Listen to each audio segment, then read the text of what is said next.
እኚህ ከኢትዮጵያ ንጉሠ ነገሥት ኃይለ ሥላሴ ጃንሆይ 53 አፍሪካ ወክዬ መጥቼ እሳቸው ጋር የቀረቡ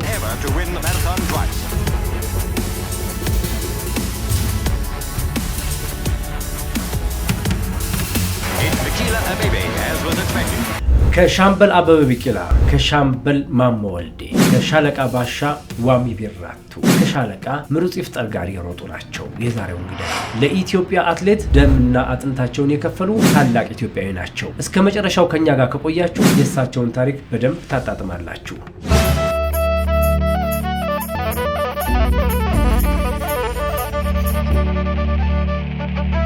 ከማለዳ እስከ ምሽት፣ ከምሽት እስከ ንጋት ሰላምና ጤና ከእናንተ ጋር ይሁን። ይህ የእናንተው ሚዲያ አዲስ ምዕራፍ ፖድካስት ነው። ዛሬ ለየት ያለ እንግዳ ታላቅ ኢትዮጵያዊ ይዤላችሁ መጥቻለሁ። በእርግጠኝነት እስከ መጨረሻው ከኛ ጋር ከቆያችሁ ትወዷችኋላችሁ። አብራችሁን ስለሆናችሁ ላይክ፣ ሼር እና ሰብስክራይብ ያደረጋችሁ በሙሉ ምስጋና ይገባችኋል። እንኳን ደህና መጡልኝ የተከበሩ እንግዳዬ አትሌት መቶ አለቃ ታደሰ ሰጣርጋቸው።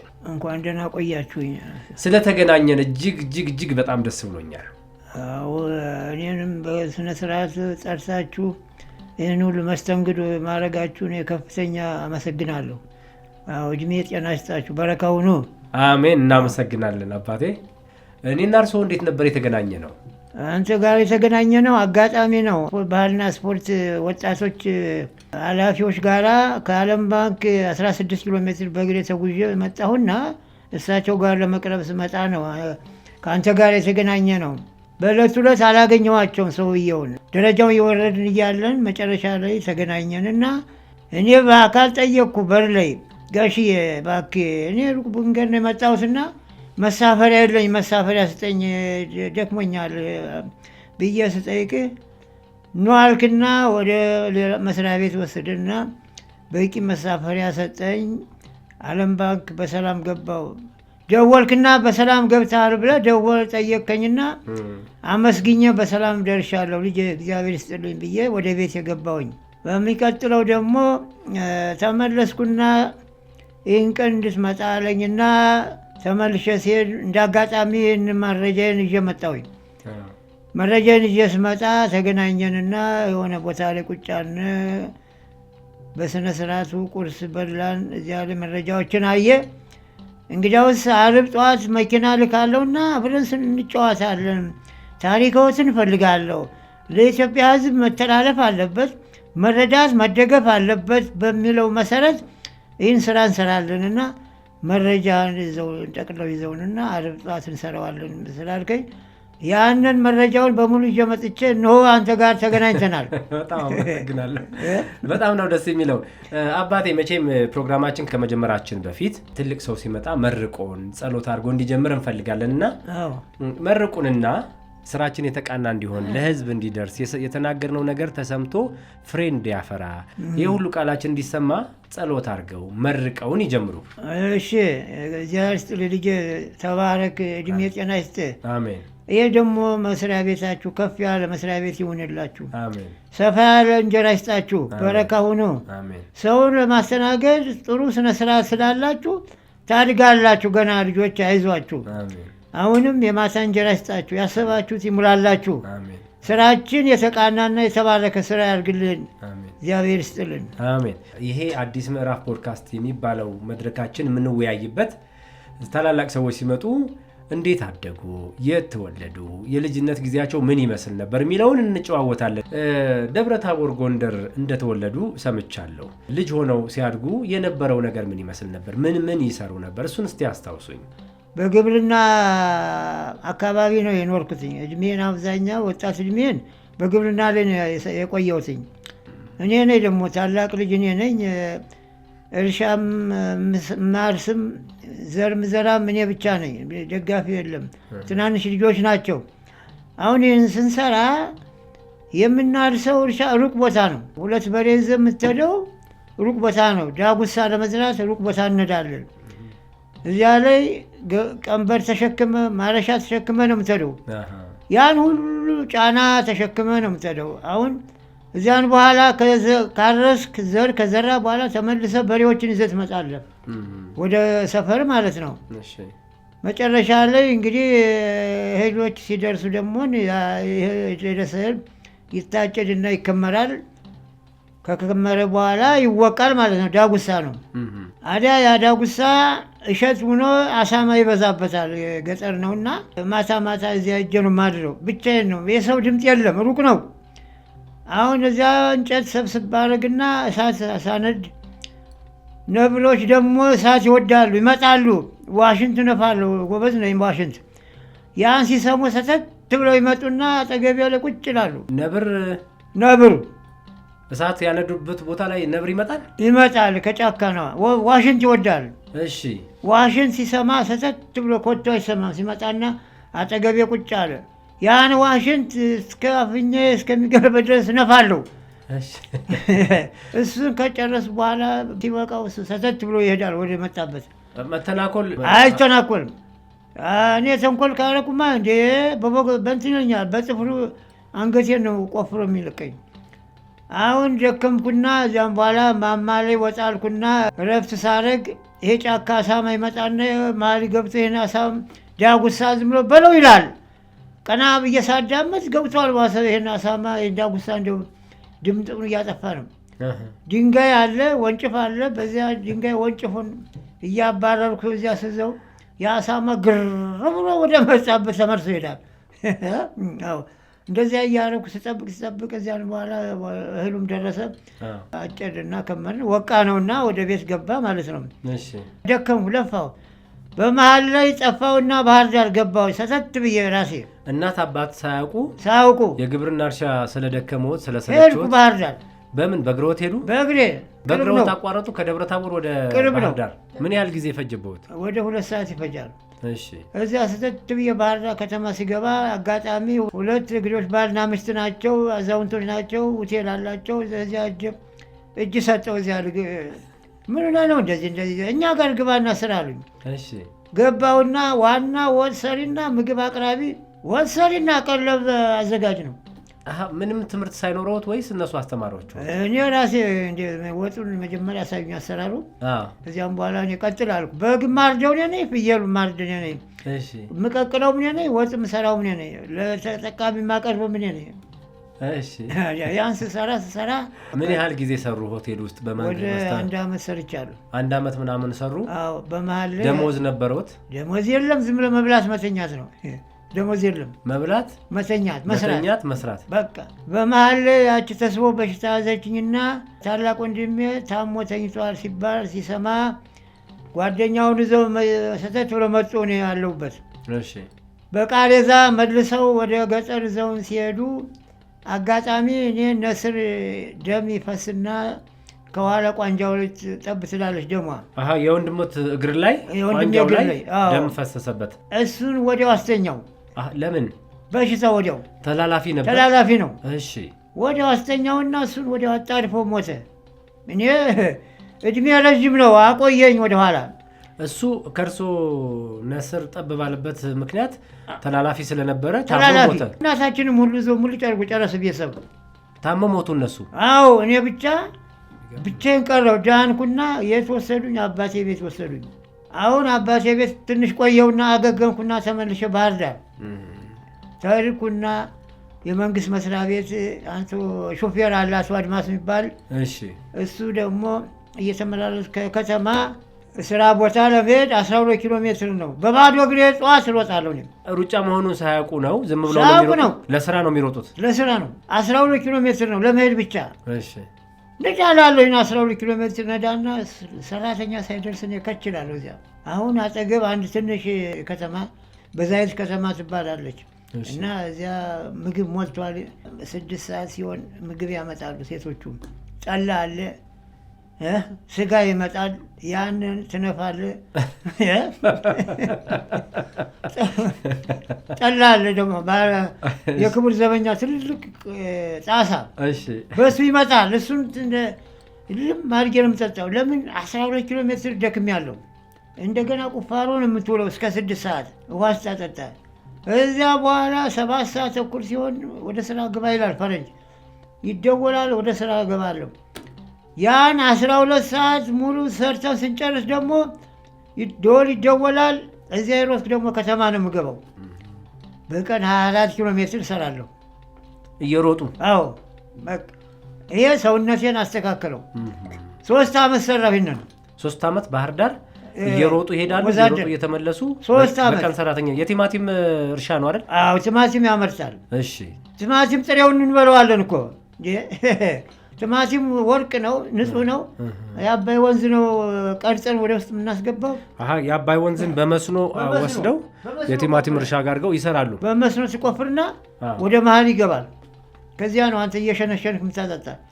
ያ ቲማቲም መቼም በሬ ነው የሚያክል ንጹህ ነው። በውሃ ለቅለቅ ታደርግና እንደ ዝንጀሮ እሱን ትገምጣለህ።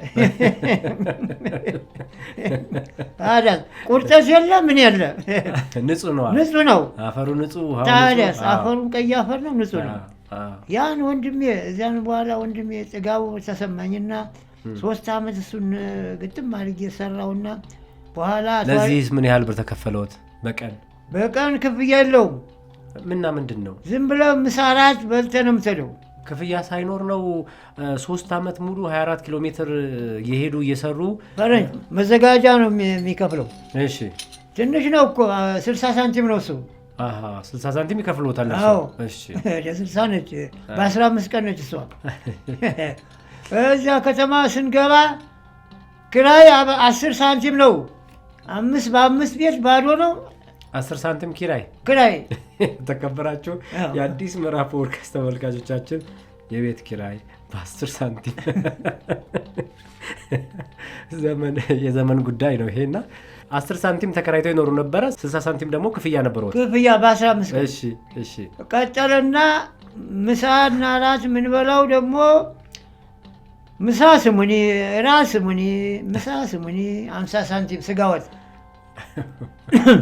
ጣሳ ጠላ ካለ ደግሞ እሱን በላዩ ላይ ትጨምራለህ። ከዚህ አድርገህ ወደ ቤት ነው የምትሄደው። መቼም ይሄን በተረት ካልሆነ በስተቀር እኛ ጋር ለመስማት ጥጋብ ዘመን ነው። አዎ የጥጋብ ዘመን ነው።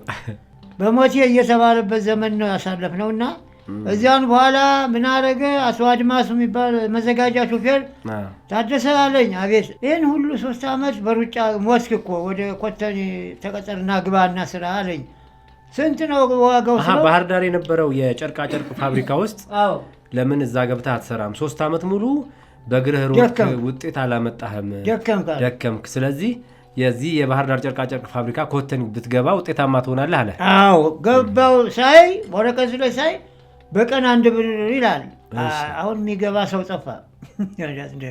እዛን ጊዜ ሞኝ ጊዜ ነው 1 ብር አንገባም አሉ ሰው። እኔ ዝም ብዬ አይነት ጨፍኜ ገባሁ። የተወሰነ ሰው ተቀጠረ ገባና በ1 ብር ደሞዝ ደግሞ ወንድሜ ደግሞ የተመደብኩት ከባድ ቦታ ነው፣ የጉልበት ስራ። ምንድን ነው እሱ? ጨርቃጨርቅ ኮተኔ አቡጀዲ የሚሰራበት ያ አቡጀዲ ደግሞ ቀለም የሚገባበት ቦታ ነው፣ የጉልበት ስራ። እዚያ ወስዶ መደቡኝ። እዚያ እየዳከርኩ እያለሁ እረፍት ስሆን ጠዋት ገባለሁ፣ 9 እወጣለሁ። ስወጣ ወደ ስፖርት ነው የሚሄደው፣ ልምምድ ሄዳለሁኝ። እንደሱ እያልኩ ከተማ ውስጥ የ1ኛ ደረጃ ትምህርት ቤት ድሮ አዲስ አበባ 14 ክፍለ ሀገር ተማሪዎች አዲስ አበባ ሄደው ይወዳደራሉ።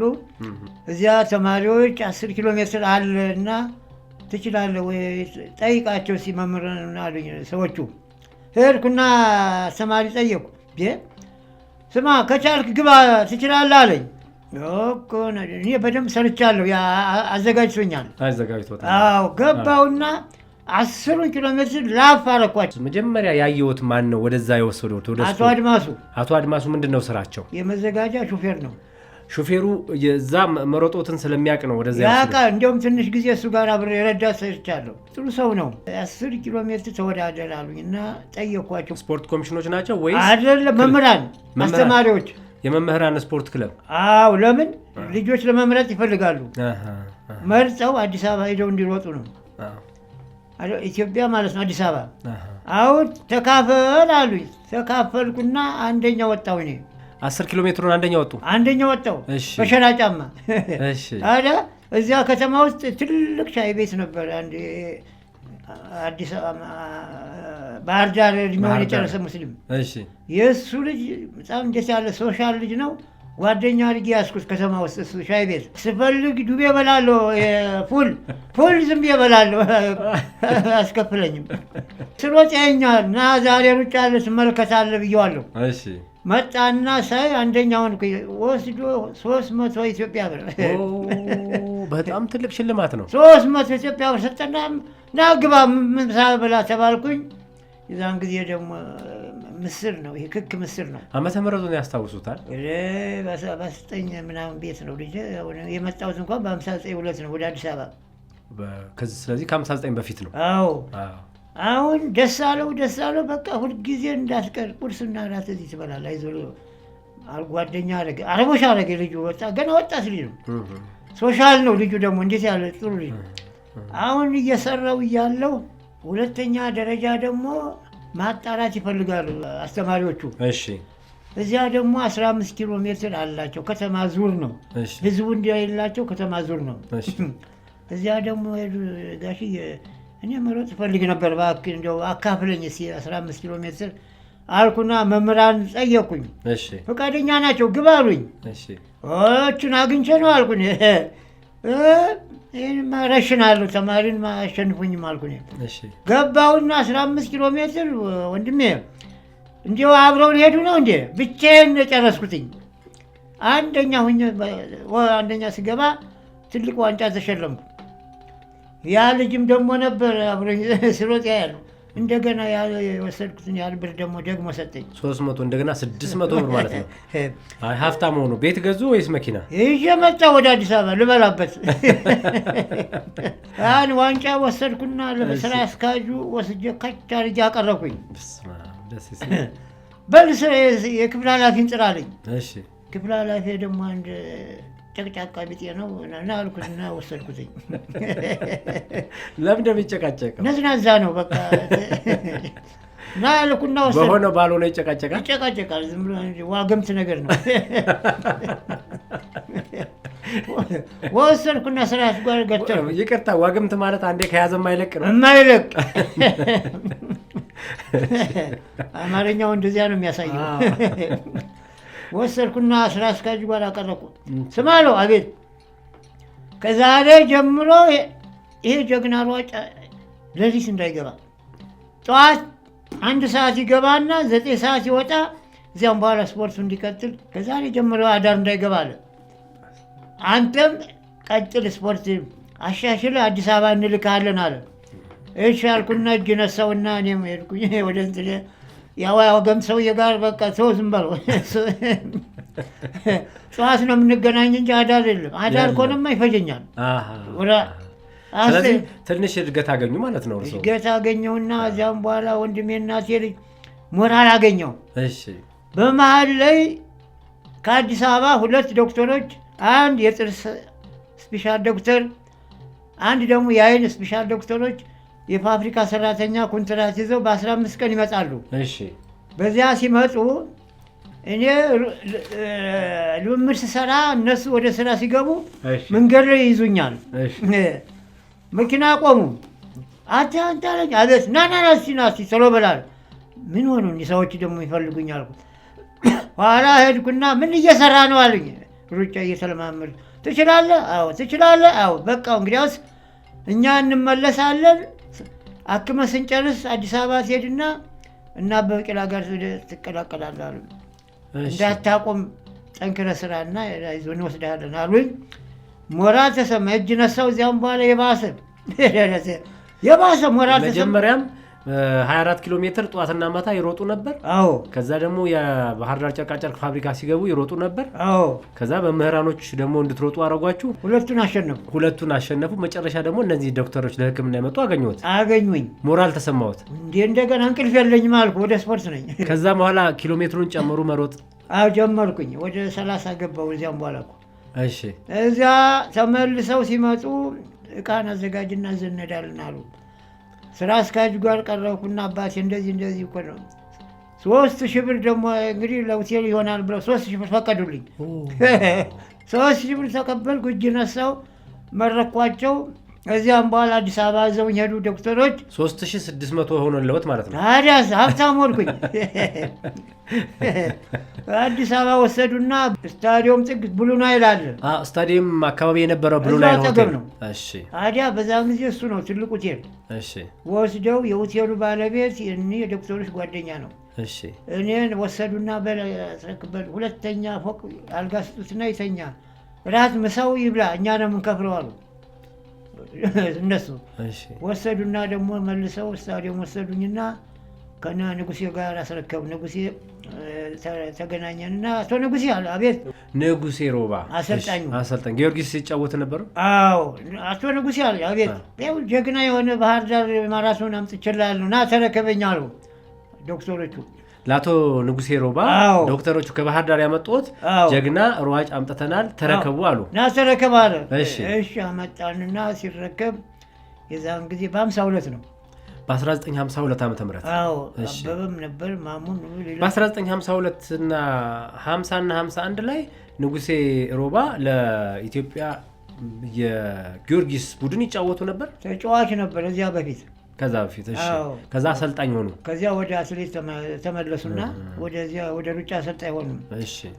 አሁን ሰብሰብ ባደረጉና ማራቶኖች ይኸው ከባህር ዳር ጀግና የሆነ ማራቶን አዲስ ሯጭ አግኝተናል፣ እንኳን ደስ አላችሁ አቶ ንጉሴ። ሰዎቹም አጭብጭበው ተቀበሉኝና ከቡድኑ ጋር ቀላቀሏቸው። ከቡድኑ ጋር ቀላቀሉኝ። እሺ። እዚያን በኋላ ንጉሴ ደግሞ ሰነፍ ስፖርተኛ አይወድም። ልምምድ ላይ ትእዛዝ ይሰጣል። ከዚያ ትእዛዝ አፈንግጦ የሚወጣ ተጫዋች ውጭ አይልክም፣ ይቀጣል። በዚያ አንድ የት ነበርክ ቢባል ነበረ እንደው ትንሽ ከሰው ጋር አይገጥምም፣ ትንሽ ጠመም ያለ ነው። ልምምድ አሞኛል ይላል በየቀኑ ሲመጣ። ሰውየውን አስቸገረ፣ አሰልጣኙን አስቸገረ።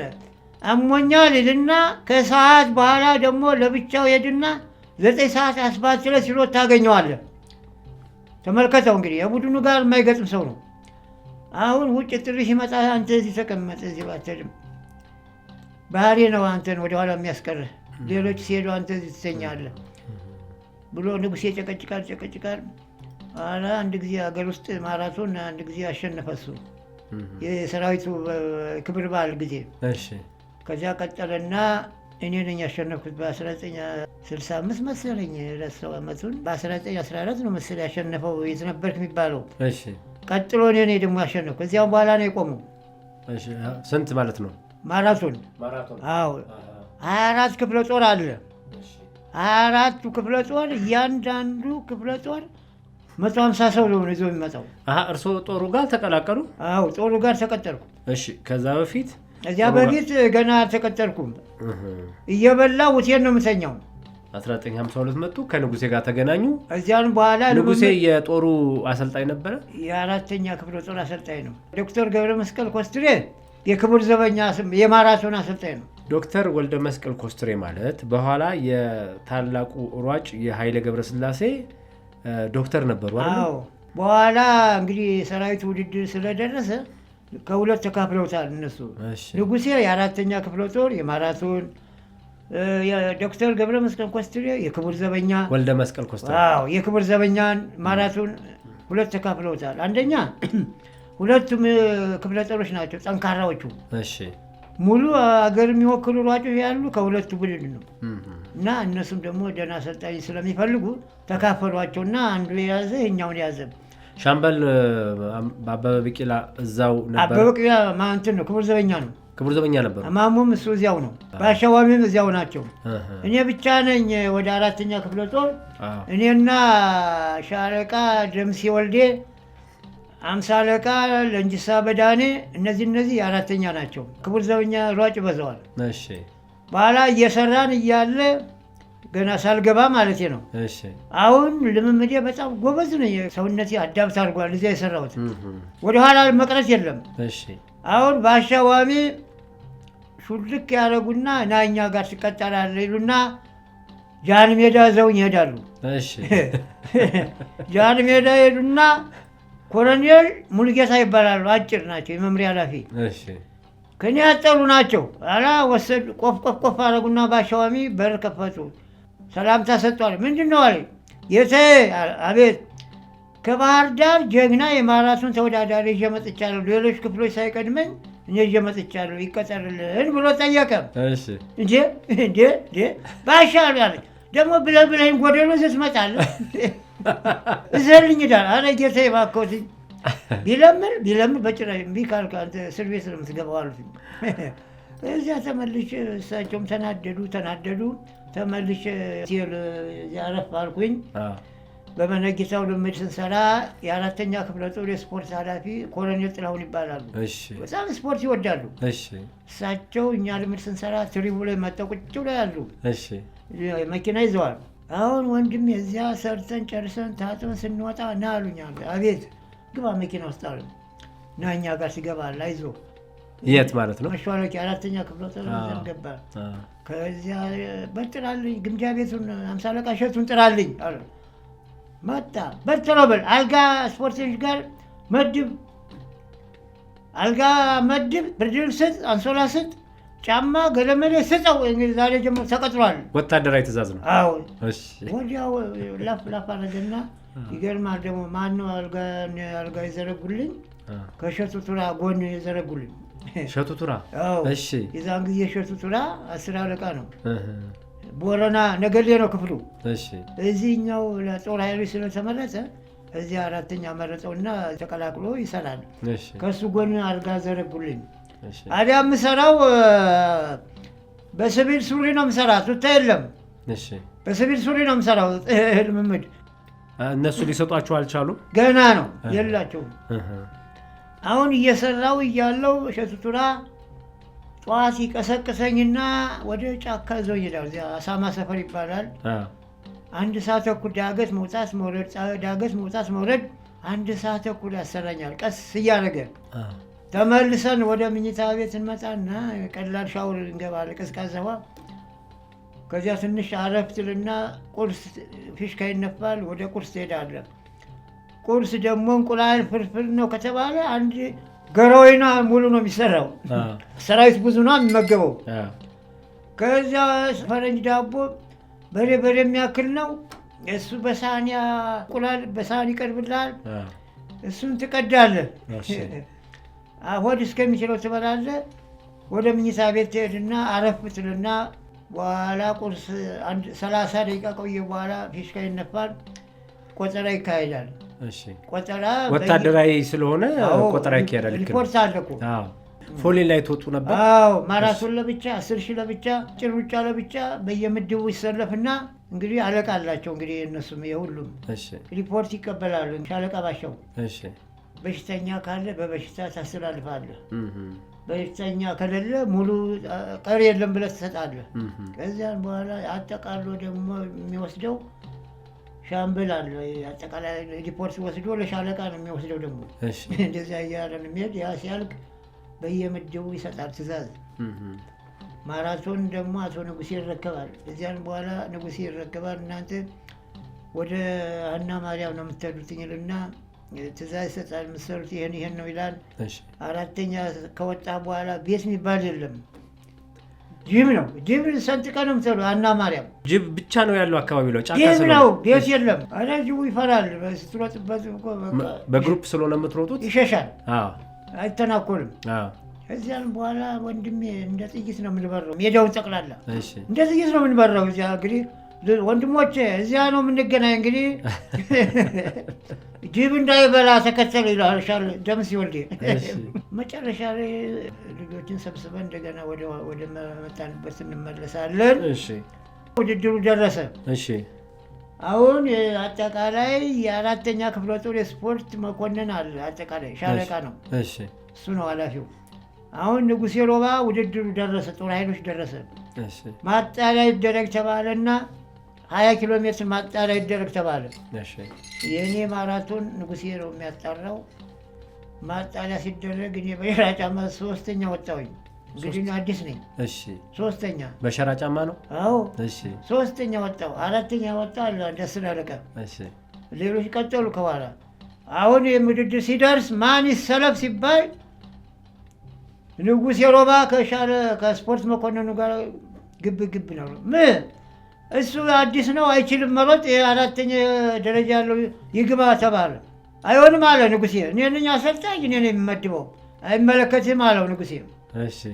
ነው አዎ። ንጉሴ አሸነፈና እኔ 3ኛ ሰው ተሰላፊ ሆንኩኝ። እነማንን አገኘው? ማሞ ወልዴ፣ እነ ባሸዋሚ፣ አበበ ቢቂላ ሽብሩ አይገባም እዚያ። ለምንድን ነው? አይመጥነኝም ይላል። አይመጥንም ይላል፣ አይገባም ሽብሩ። እሱ ባህሪው ምን አይነት ነው ግን የአበበ ቢቂላ? አዎ ትንሽ ጫን ያለ ነው፣ ጎበዝ ነው፣ ግን ሰነፍ ሰው አይወድም። አዎ የስራ ሰው ነው። እሺ ልምምድ ሲሰራ ገጠር ይዞ ከሄደ አንተ ዝም ብለህ ቀስ ብለህ ተከተለው። ካለፍከው አንተ ትሞታለህ እንጂ አይመለስም። ዞ ነው የሚሄደው። መከራ ሳይቶ ነው ሙተ ነው የምትመለሰው። አጣራው ማን ምራ ብሎሽ ነው አሁን አንቺን የምትመሪው? ከቀደሞት እሱ ኃይለኛ ነው፣ አይወድም እሱ። ከኋላው ተከተለው ቀስ እያለሳለሰ ነው። አንተ ጡንቻ እንዲደነዝ ይፈልጋል። አድክሞ ነው የሚመልስህ። ግን ዝም ብለህ እንደ ዝንጀሮ ፍርፍር ብለህ ከቀደምከው ዳብዛን ነው የሚያጠፋ። ምክንያቱም ለስፖርት ያለው ፍላጎት በጣም ከፍተኛ ስለሆነ ሰነፍ ሰው አይወድም። ከቀደሙት ደግሞ መቅደም አይቻልም። አንደኛ ኃላፊነት ተሰጥቶታል። ልጆችን በስነ ስርዓቱ ይዘህ እንድትመለስ ተብሏል። ኃላፊነት ከሰጠ አንተ በደንብ በስነ ስርዓቱ በሱ እግር መሄድ አለብን። ከኋላ መሆን አለብን። እሱ ቀጥታ ይመራሃል እኮ። እሱ ስለሚመራ ተከተለው ዝም ብለህ ሳትጎዳ በስነ ስርዓቱ ይመልሳል። ተሰላፊ እኔ ሆንኩኝ። ሌላው የክፍለ ጦሮችን ማራቶን በሙሉ ተገናኘን። እኔ ተሰላፊ ሆንኩና ማሙም አለች ባሻወሚም አሉ እዚያው ውስጥ። እኔ 4ኛ ክፍለ ጦር 3ኛ ተሰላፊ ነኝ። ማሞ ባሻዋሚ፣ አንዱ ደግሞ ማነው ስሙ ጠፋኝ እንጂ 3 ሰው የሚሰለፈው ተሰላፊ ሆነ። ሌላው ክፍለ ጦርም እንደዚህ 3 ነው።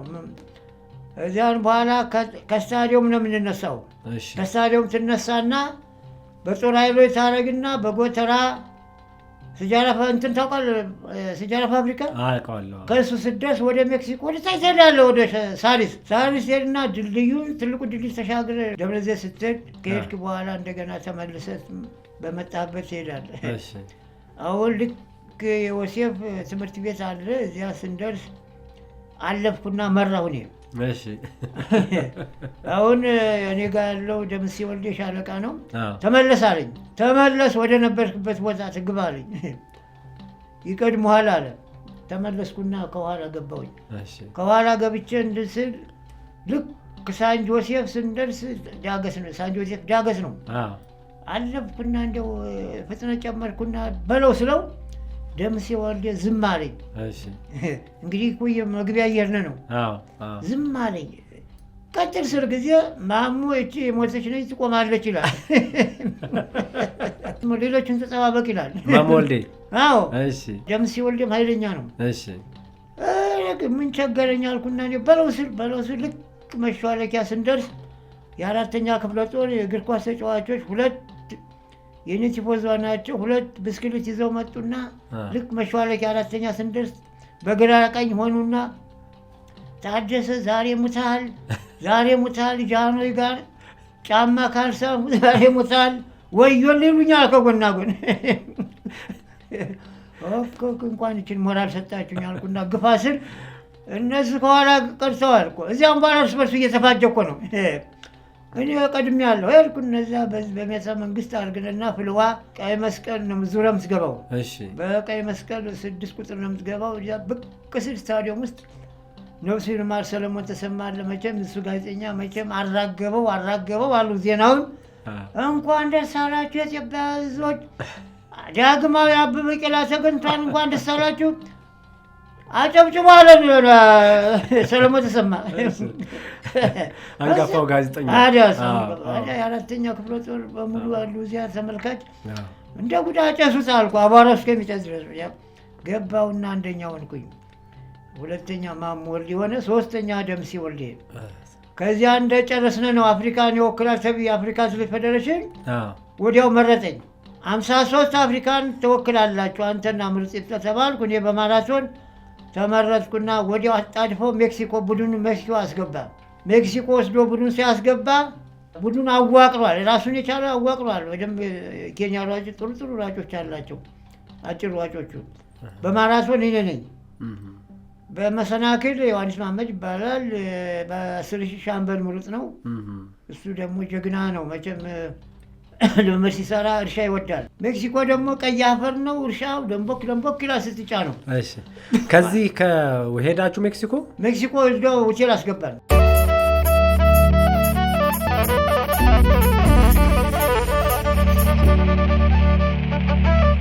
ከማለዳ እስከ ምሽት ከምሽት እስከ ንጋት ሰላምና ጤና ከእናንተ ጋር ይሁን። ጤናና ሰላም ነው እየተመኘን ያለ ነው። አብራችሁን ሆኑ። ላይክ፣ ሰብስክራይብ እና ሼር አድርጉ። ለኢትዮጵያ ታላላቅ ስራ የሰሩ ታላላቅ ኢትዮጵያውያኖችን ታሪካቸውን መስማት እንዴት ያስደስታል። አትሌት ታደሰ ሰጣርጋቸው አባታችን በጣም የሚገርም ታሪክ፣ ቦታ ሳይረሱ ቀን ሳይረሱ ዓመተ ምህረት ሳይረሱ ታሪካቸውን እያጫወቱ ነው የሚገኙት። የእሳቸውን ታሪክ ለመስማት አብራችሁን እስከ መጨረሻው ሁኑ። ግን ደግሞ ላይክ አድርጉ፣ ሰብስክራይብ አድርጉ፣ ሼር አድርጉ፣ ለሁሉም ሰው እንዲደርስ አድርጉ።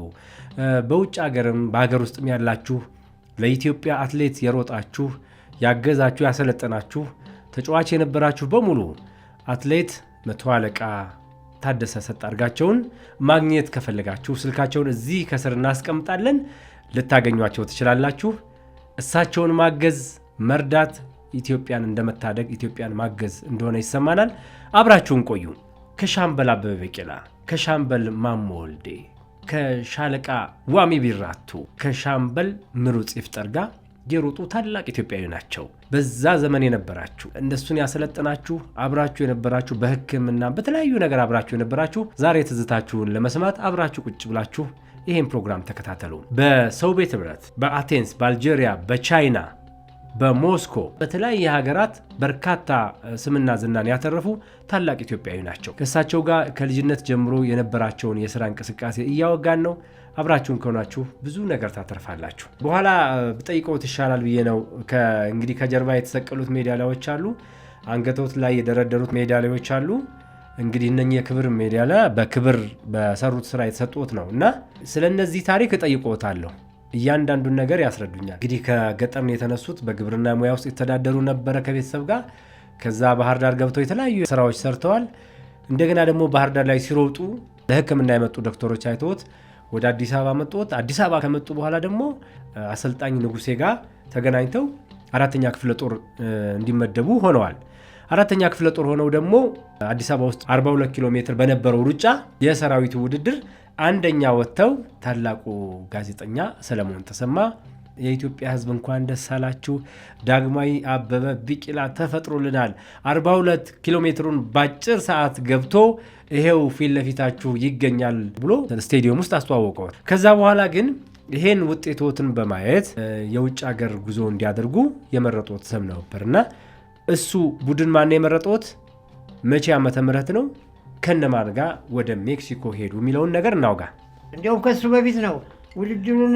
አሁን ፎቶን አይተህ እንደሆነ 65 ነው የሚለው ስንመለስ ነው። ከዚያ በፊት ነው አፍሪካ የመረጡኝ። እሺ መረጡና ሆቴል ሜክሲኮ አስገቡ። አፍሪካ ራሱን የቻለ ጠንካራ ቡድን አዘጋጁና ሜክሲኮ ሆቴል ገባን። አውሮፓዎች ደግሞ ያው ራሳቸውን አስገብተዋል። የዚህ ሀገር ደግሞ ዳገት የሚባል የለም፣ ሜዳ ነው። እርሻው ሁሉ ሜዳ ነው። ሜዳ ነው፣ ቀይ አፈር ነው። ልምድ የሚያሰራን ሻምበል ምሩጥ ነው። እሱ ደግሞ ጎበዝ ነው። እርሻ ካገኘ እርሻ አይመርም፣ ጠንካራ ሰው ነው። አሁን እሱ በመሀል 1 ሰዓት ተኩል ይፈጃል ለማቋረጥ። ያን አቋራጭ ይዞ ሲሄድ እኔም ጥርስ ነክሼ እዛለሁ። ያን 1 ሰዓት ተኩል ከጨረስን በኋላ ደግሞ ትንሽ ትንፋሽ ወስደን ተመልሰን ወደ መጣንበት እንመለሳለን። እንደዚያ እያደረግን 3 ሰዓት ሰርተን ወደ ሆቴል እንገባለን፣ እዛው ሜክሲኮ። አዎ ታዲያ ወደ ባኞ ቤት ትገባለን። ባኞ ቤት ስንገባ እኔ ያለሁበት ባኞ ቤት ሳሙና እያሸው ያለው አንድ ፈረኝ መጣና እኔ ጋር ተቀላቀለ ሊታጠብ። ምን አባቱ ነው እኔ ጋር መጥቶ ይቀላቀላል አልኩና ጠጋ አልኩና ወሸለውን በጣሴ ነካ ነካ አደረኩበት። ይህ ደም ብሎ ወደ ሌላ ክፍል ሄዶ ገባ። ይህ አመዳም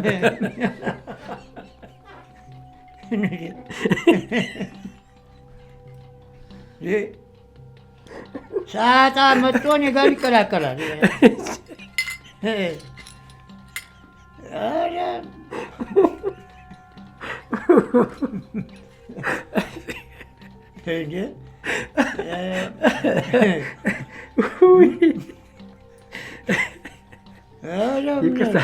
ምንም አላለውትም ፈረንጁ እንደዛ ሴት ዘሎ ሄዶ ሌላ ባኞ ቤት ገባ። ከነሳሙ ነው። ለምንድን ነው ያባረሩት? እሱ እኔ ምን አባቱ እኔ ጋር ይታጠባል እንዴ? ወሸላ አይደል እንዴ?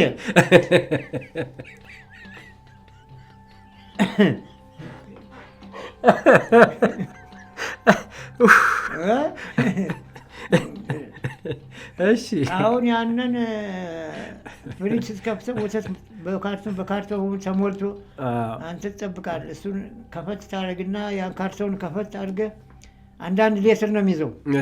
አንዱን ሌትር በሁለት ትንፋሽ ጨርሰዋለሁ።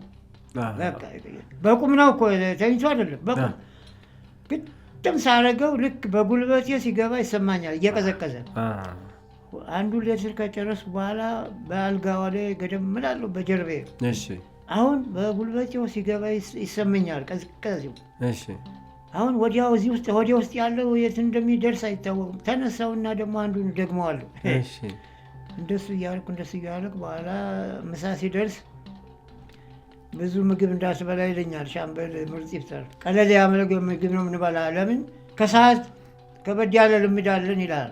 እዚያ እንገባና ሆቴል ለስለንትን ስፓጌቲ ምናምን በልተን መጨረሻ ላይ ምስቴክ ቅጥቅጥ ስጋ ይቀርባል። ከዚያም ፍራፍርት ይቀርባል። እሷን ከቀመስ በኋላ እረፍት አድርግና እኔ እቀሰቅሳለሁ ይልሃል። አልጋ ወሰደም አልወሰደም ቁርጥ እረፍት ትላለህ። ሙቀት ስለሆነ ሰዓት በኋላ 10 ሰዓት በቁምጣ ነው። ሜክሲኮ ሙቀት ነው። በቁምጣ ትወጣለህ። ሌላ ያለድክበት እርሻ ላይ ደግሞ እዚያ ልብን አጥፍተህ ትመጣለህ። አንድ 6 ቀን እንደዚህ ልቤን አጠፋኝና ይሄ ወተት በቃ አሳመረው ሰውነቴን። በጣም ቆንጆ አድርገውት ሞላ፣ አጥንት በሙሉ ኤነርጂ ሞላ። እሺ አሁን ውድድር ደረሰ። አሁን የቡድኑ ኃላፊ ማን ነበረ? የታንዛኒያ መሪ ጁልስ መሬሬ ናቸው የበላይ ጠባቂ። እሺ ዛምቢያ ስፖርት ሚኒስትር፣ የጋና የስፖርት ሚኒስትር፣ እነዚህ በሙሉ አዋቅረው የበላይ ጠባቂ ዋናው ምን ጁልስ መሬሬ የታንዛኒያ መሪ ስፖርት ይወዳሉ። እሳቸው ናቸው እንግዲህ ሰብሰብ አድርገው እንትን የሚሉት እና ውድድር ማራቶን ነው እኛ የመጀመሪያ። ሻምበል ምሩጽ ደግሞ እጃ ወጣና አቤት ዛሬ ማራቶን የሚያሸንፍ ታደሰ ጣርጋቸው ነውና ለአፍሪካ የመጀመሪያ ወርቅ ሜዳሊያ የሚያመጣ እሱ ነው። እኔ ተማመናለሁ አይቻለሁ። ልምምድ ማንም ፈረንጅ እሱ ጋር አብሮ የሚሄድ የለም አለ ሻምበል ምሩጽ ይፍታ። ሞራል ተሰማኝ። እኔም እራሱ ከእርስዎ ጋር አብረው የነበሩ ኢትዮጵያውያኖች ማን ነበሩ? ዮሐንስ መሐመድ አለ። እሺ መሰናክል ነው እሱ። በ42 ኪሎ ሜትር እርስዎ ብቻው ነዎት? እኔ ብቻ ነኝ። እሺ ሻምበል ምሩጽ 10 ሺህ ነው። ሻምበል ምሩጽም ይሮጥ ነበረ ግን 10 ሺህ ነው። 10 ሺህ ነው ምድቡ። እሺ በ5 ሺህ ደግሞ ኬንያዊ ሮኖ ይባላል። እሱ ጠንካራ ተወዳዳሪ ነው። እሺ በ500 ደግሞ ታንዛኒያ ነው ፊልበር ባይ ይባላል። ፈጣን ልጅ ነው እነሱ አሉ። ደግሞ 5000ም እንደዚያ ነው። እና ውድድር ከመግፋታችን በፊት እንግዲህ ሜክሲኮ ሜዳ ቅልጥ ያለ ነው። ዝናብ መጥቶ ለቀቀው ቀን ሞላ አስፋልቱ ጠቅላላ ምንም የሄድበት የለም እኮ። በግድ ጠበቅንና ወደ ማታ ነው የደረስነው። ደግሞ ቀንና ሌሊቱ ይገርማል። ትንሽ ነው ለውጥ እንጂ አንድ አይነት ነው። የአየር ሁኔታው አንድ አይነት ነው። አየር ሁኔታ እሺ። አሁን ያው እንደምንም ብሎ ምጥጥ አደረገና ወሰደ። አሁን እዚያ ውድድር ቦታ መነሻ ላይ ሄድንና ሞተር አለ ከጎን መጣ። ሞተር ተዘጋጅቷል። ጥይት ሲተኮስ እዚያ ተተኮስኩ። እኔ ከሞተር ጋር ነው። ሰውን አላውቃቸው የት እንዳሉ። እኔ ብቻዬን ነው ሞተር ጋር የጠወልም አልኩ የጠፋሁት። አዳ ሞተረኛው እንዲያው ዞር እያለ በቀኝ በኩል ያለ ዞር እያለ የእግሬን ፍጥነት ምን አይነት ፍጥነት ነው የዚህ ሰውዬ እግር እንዴት አያዝማ ይገርመዋል። ካሜራም ነበር እየቀረጸ አላ እየሮጥኩ ያለ ልክ ዛፍ እንደዚህ ጥላ አለ አይደል? ዛፍ አትክልቶች በእስር ነው የምሾልከው። በእስር ሾልክ የሁለት ሰው ጥላ አየሁኝ። የዚያ ዛፉ እንዴ ቆሻሻ ፈረኝ እንዴት ደረሰብኝ?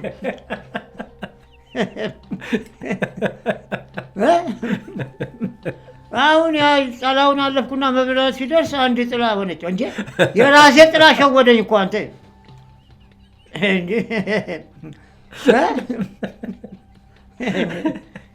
በዛፎቹ መሀል የገባው በመሀል ሲገባ ሁለት መጣ። እሺ የፈረንጅ እንዴት ነው በመኪና መጣ? እንዴት ነው እኔ እንዴት ደረሰብኝ?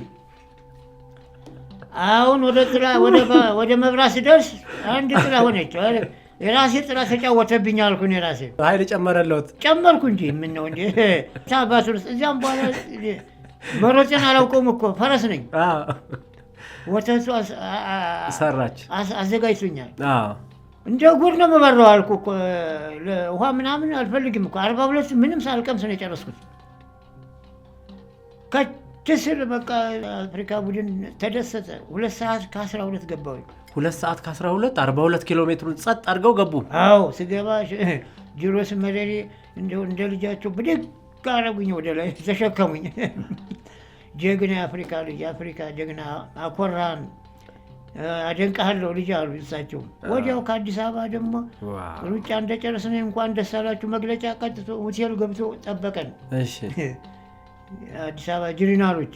እሺ እንኳን ደስ አላችሁ ጀነራሎቹ መልእክት ላኩ። አዎ ወዲያው ስቴዲየሙ ግን እርስዎ እንደው ሰንጥቀው ሲገቡ እንግዲህ ከዚህ ልክ አዲስ አበባ 42 ኪሎ ሜትር በቀይ መስቀል አድርገው በስድስተኛ በር ሰንጥቀው ሲገቡ ሰለሞን ተሰማ ታላቁ ጋዜጠኛ ሰለሞን ተሰማ ልክ እንደ አበበ ቢቂላ የሆነ ጀግና ተፈጠረልን ብሎ ሲል ስቴዲየሙ ተናግቶ ነበር።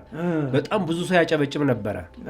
እዛ ሜክሲኮም ሰንጥቀው ሲገቡ እንደው መድረክ የሚያስተዋውቀው እዛ ጋር የነበረው ስሜት ምን ይመስል ነበር? እስቲ ንገሩኝ። እዚያማ የአፍሪካ ጋዜጠኞች ናቸው። የኛ ጋዜጠኛ እንግዲህ የውጭ እዚያው ያሉ ጋዜጠኞች ካልሆኑ አብረው የሄዱ የሉም። የኛዎቹ ግን እዚያ ነዋሪዎች አሉ ጋዜጠኞች። እሺ እነሱ ልክ እኔ ስታዲየም ብቅ ስል ስገባ እንደ ጉድ ነው አቀለጡት በጭብጨባ። በቃ ኢትዮጵያውያኖች እዛን ጊዜ ተመልካች ብዙ ነው። ሌላ ነው አልኩ የሆንኩ። በቃ እኔማ እንደገና ተመለስና ሩጥ የሚለኝ መጣ እኮ እንዲሆን እንደገና ወጥተው መሮጥ ፈለጉ። ታዲያስ እንደዚህ ሞራል ተሰማኝ። እንደገና ደስ አለ። የአፍሪካ ቡድን ተደሰተ። ጋዜጠኞችን ቃለ መጠይቅ አደረጉልዎት እዛው? አዎ አድርገው ነበረ። ምን እንደው የሚያስታውሱት ንግግር እዛ ውስጥ የማይረሳ እንዴት ነው እንደዚህ ሮጥ የቻልከው? ሌሎችን ተወዳዳሪ እንዴት ነው ያያቸው? ምን አሉኝ። እኔ ጫባቱ ዞር ብያ ላይ እኔ ሞተርና እኔ ነን የምንወዳደረው አላይም። ወደኋላ ዙሬ እርምጃ ይቀንሳል አልኩ። እንዴ ዞር ብዬ ካየው የሆነ ፐርሰንት እርምጃ ይቀንሳል። ወደፊት መሰንጠቅ ነው። አንድም ዞር ብዬ አላየው። ግን ሊያሸንፈውት የነበረው የራስዎ ጥራስ አላስታወሱትም? ሜክሲካዊ ነው። እሺ እሱንም አሉና ያበላሁት አልተጠጋኝም። ታባቱን አውሮፓኖች በቃ ተናደዱ። እኔ ሳሸንፋቸው አፍሪካ አሸነፈን እኮ ብሎ ተናደዱ። የራሱ ጉዳይ። ታባት ግን ጀግና አፍሪካ ልጅ እኮ ነኝ። አባቱን ፈረንጅ እኮ ሊጥ እኮ ነው።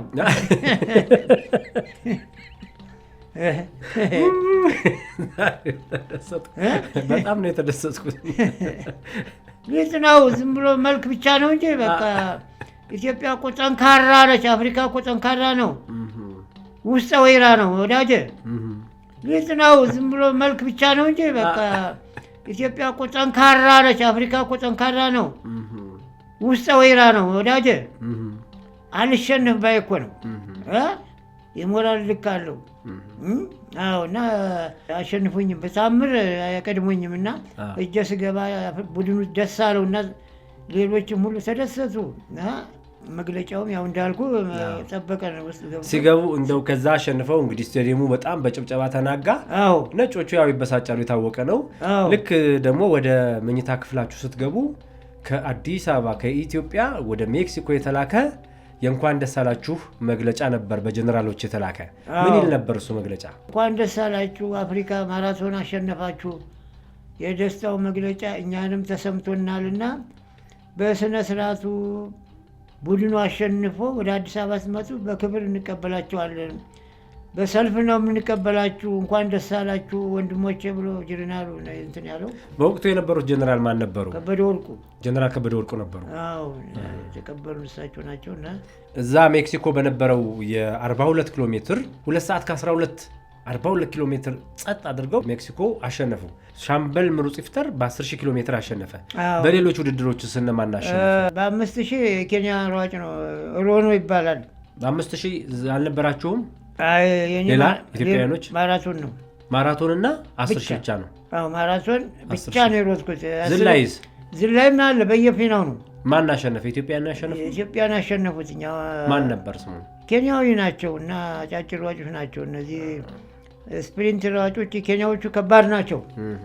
አሁንም ያሸነፉ እነሱ ናቸው። በቃ አፍሪካ ነው ያሸነፈው። አጠቃላይ አፍሪካ ነው።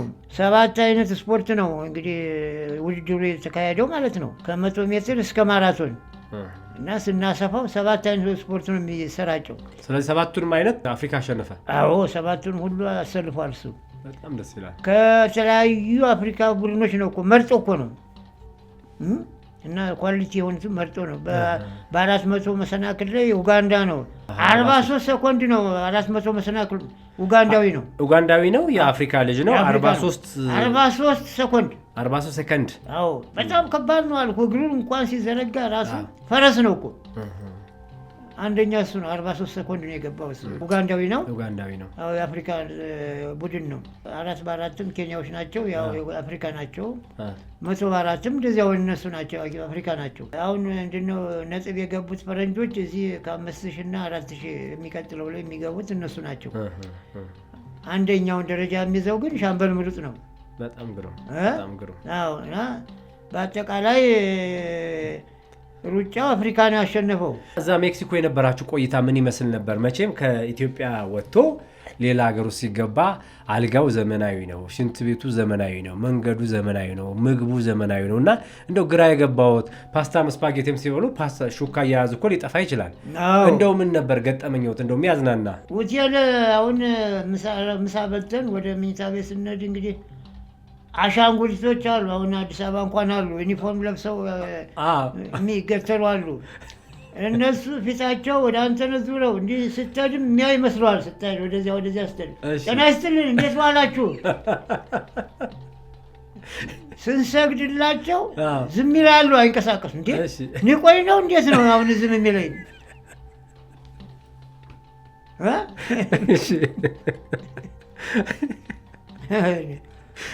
ምን መሆኑ ነው የፈረንጅ ጤና ይስጥልኝ እያሉ እየሰገድኩ ዝም ብሎ ቁሙ ያየኛል። መልስ የለውም እንዴ ስል ምንም የለም። በጣም ተናደዱ። አዎ ተናደዱ። የታባትክንስ ታመዳን ፈረንጅ እንዴት ስሰግድ ለአንተ ዝም ትለኛለህ አልኩ። እኔ በወዲህ